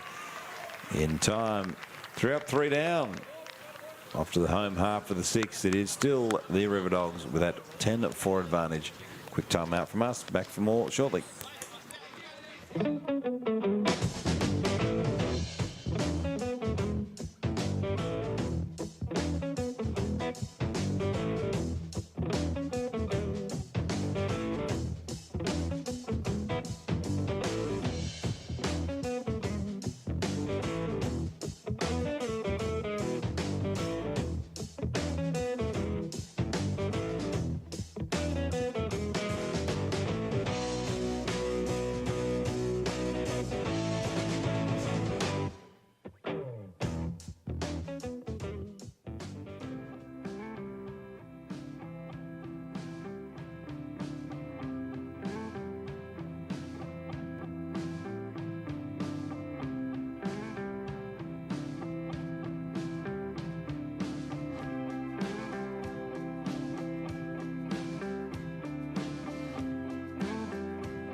Today I'ma wake up a new man, driving a new road, develop a new plan. I'll never be blue, man, whatever the view, man.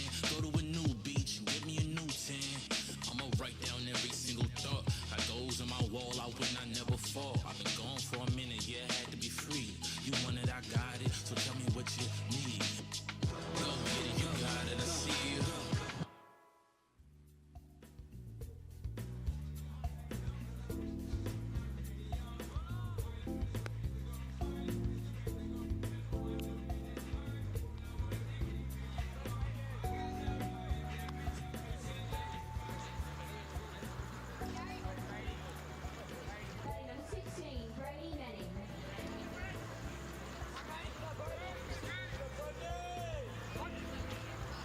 Welcome back to Empire Ballpark. It was Takashima on the mound. That first ball foul. Takashima, your pitcher. Wilson, your hitter. Defensively, Hot Rods, Tompkins in right, Oliphant in center, Granlund in left, Franklin at third, Samakawa short, Williams second, Warner first.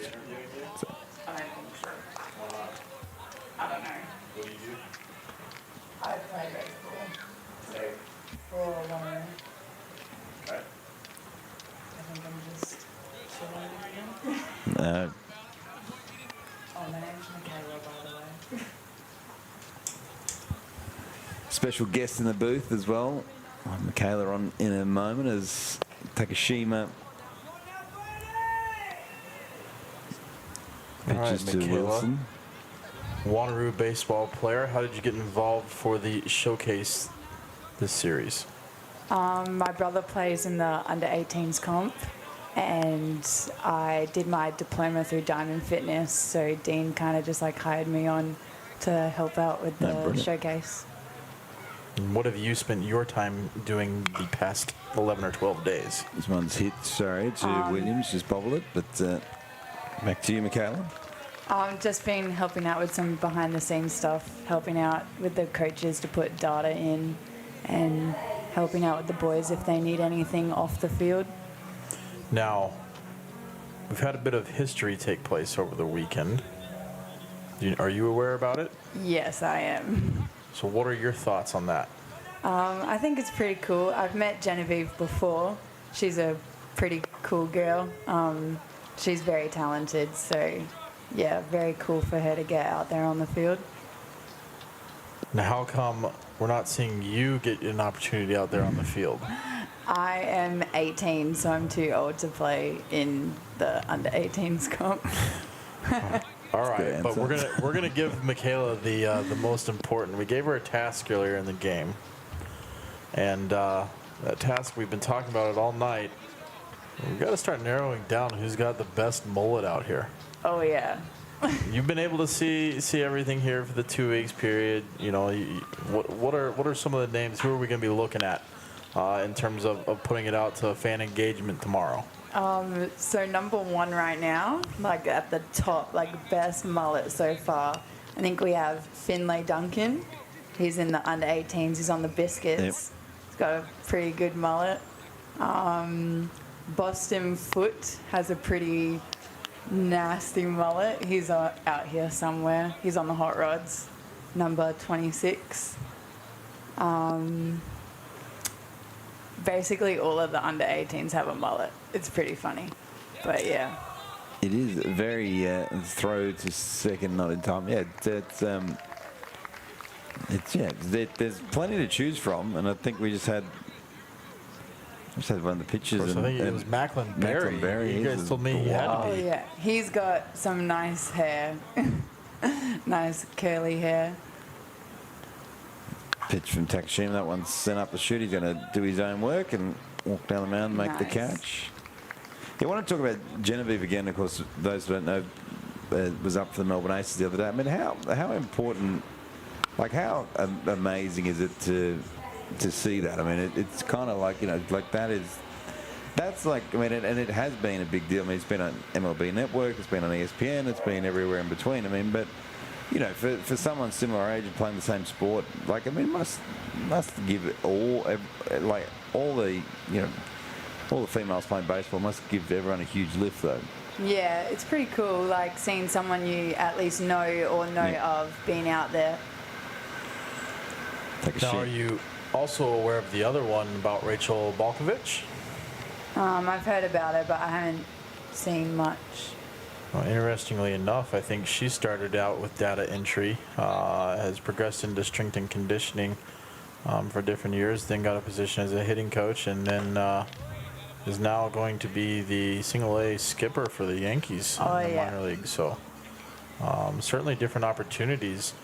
You know, as you said, you're 18, you've overaged for this particular showcase, but are you looking at different things within sports?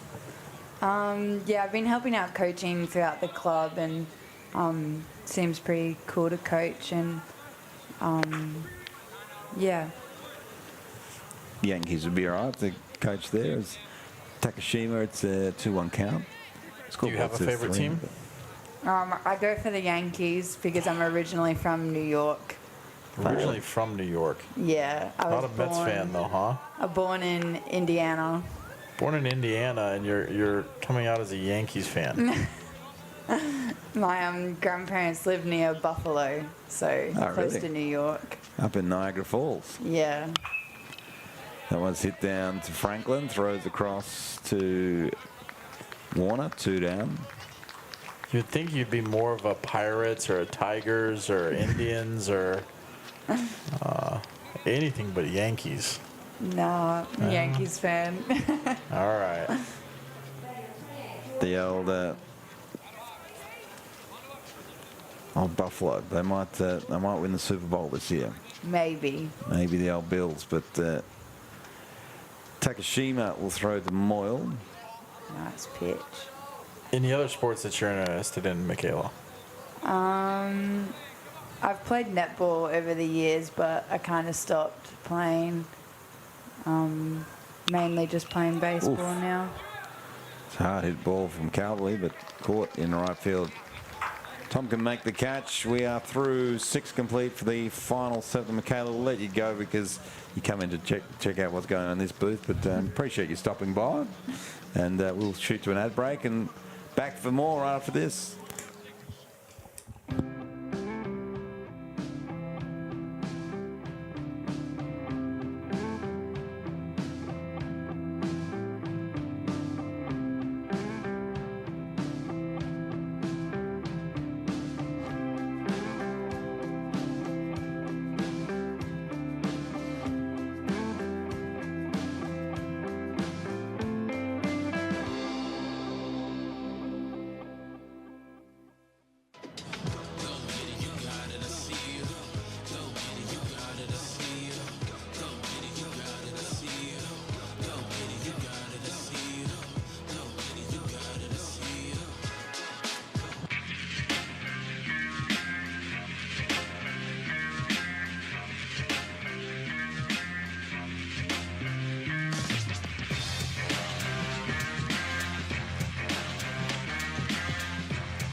Welcome back to Empire Ballpark. Bit of Thursday Night Baseball. Paul Morgan's my name. Guy Belair joining me as well. This is the 7th and final inning.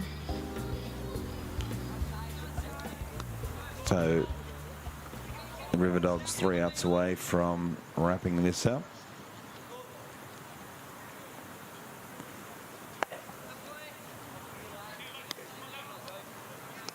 Yeah, so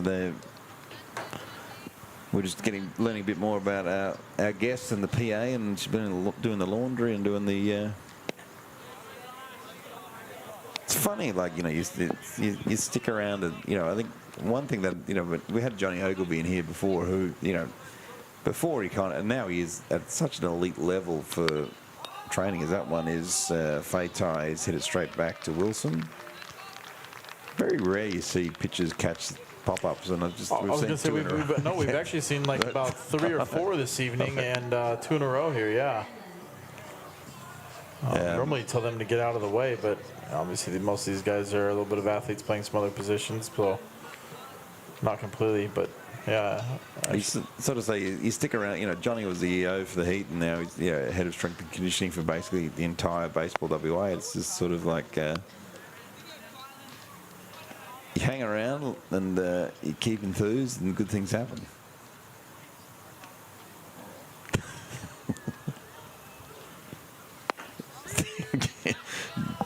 I'm trying to think of my response to this one.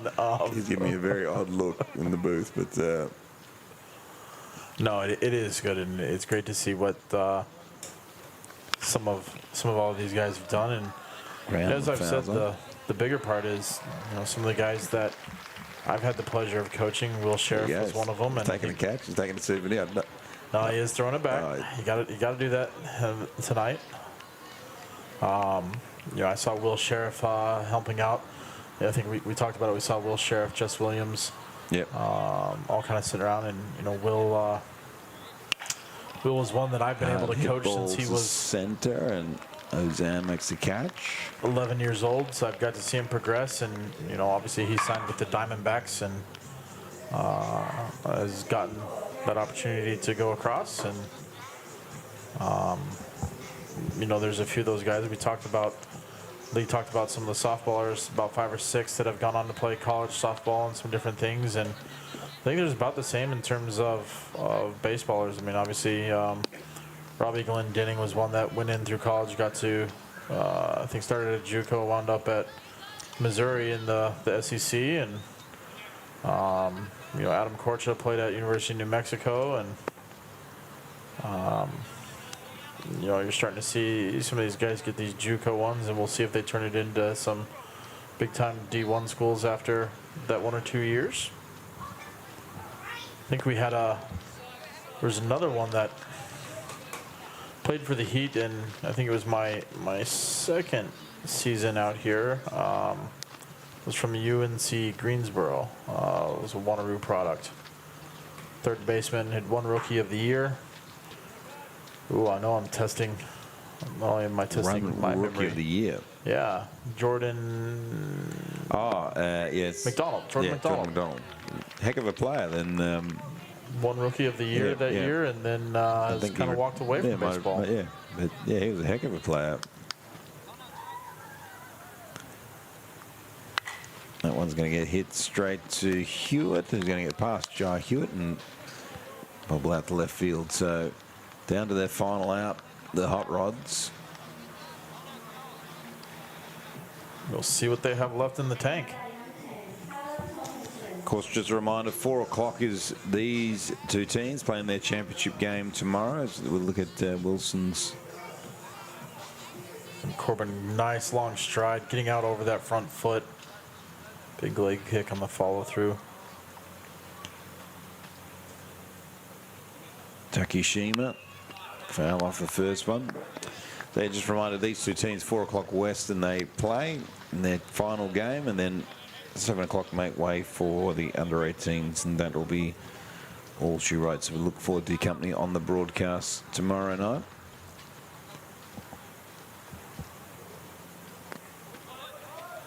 That one's in the dirt.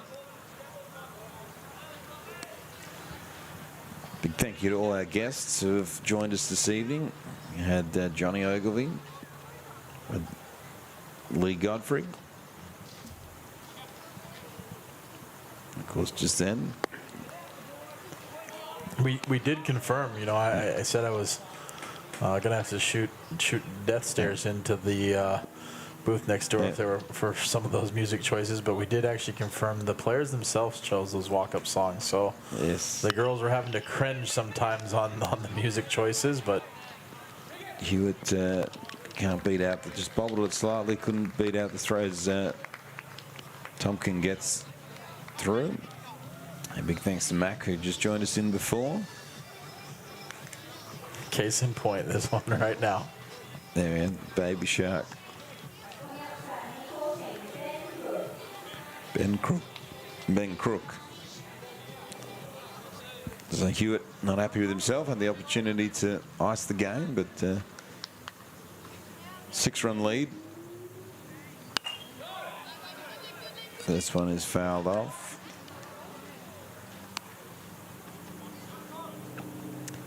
And yeah, big thanks to Mac and to Lee and to Johnny for popping by, and good night of baseball. Because the camera crew doing such a great job.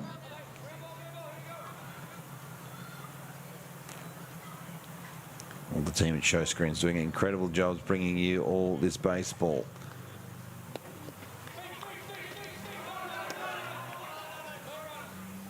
Cavalry just holds the ball. A couple of Tompkin and Williams started to move a bit, but Cavalry did the smart thing.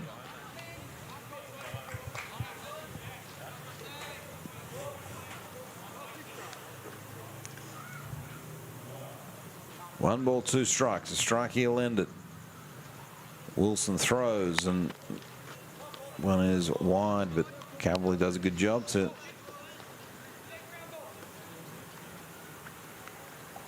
either yet the team saying ground ball, ground ball.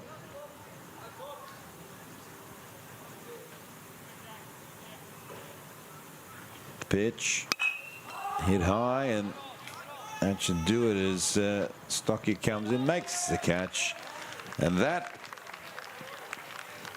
is the ball game. I thought for a minute they were all running off to hit again, but that's the ball game. Final score in this one, 10-4. It is the River Dogs who take the advantage over the Hot Rod tomorrow night. These guys will play at 4 o'clock in their championship game, and then we'll have the 18s at 7 o'clock. So big win for the River Dogs. Can they do it again tomorrow? We'll find out at 4 o'clock. Big thank you to all the team at Show Screens for doing such an incredible job. Big thank you to my colleague Guy Belair. My name's Paul Morgan. Thanks so much for watching Thursday night baseball even. We look forward to bringing you tomorrow at 4 o'clock for the more Rays Showcase, the final day. Big thanks to the sponsors, SKG Radiology, Diamond Fitness, Show Screens, and also the Australian Institute of Fitness. Have a pleasant evening. Look forward to talking to you again tomorrow night. Bye for now.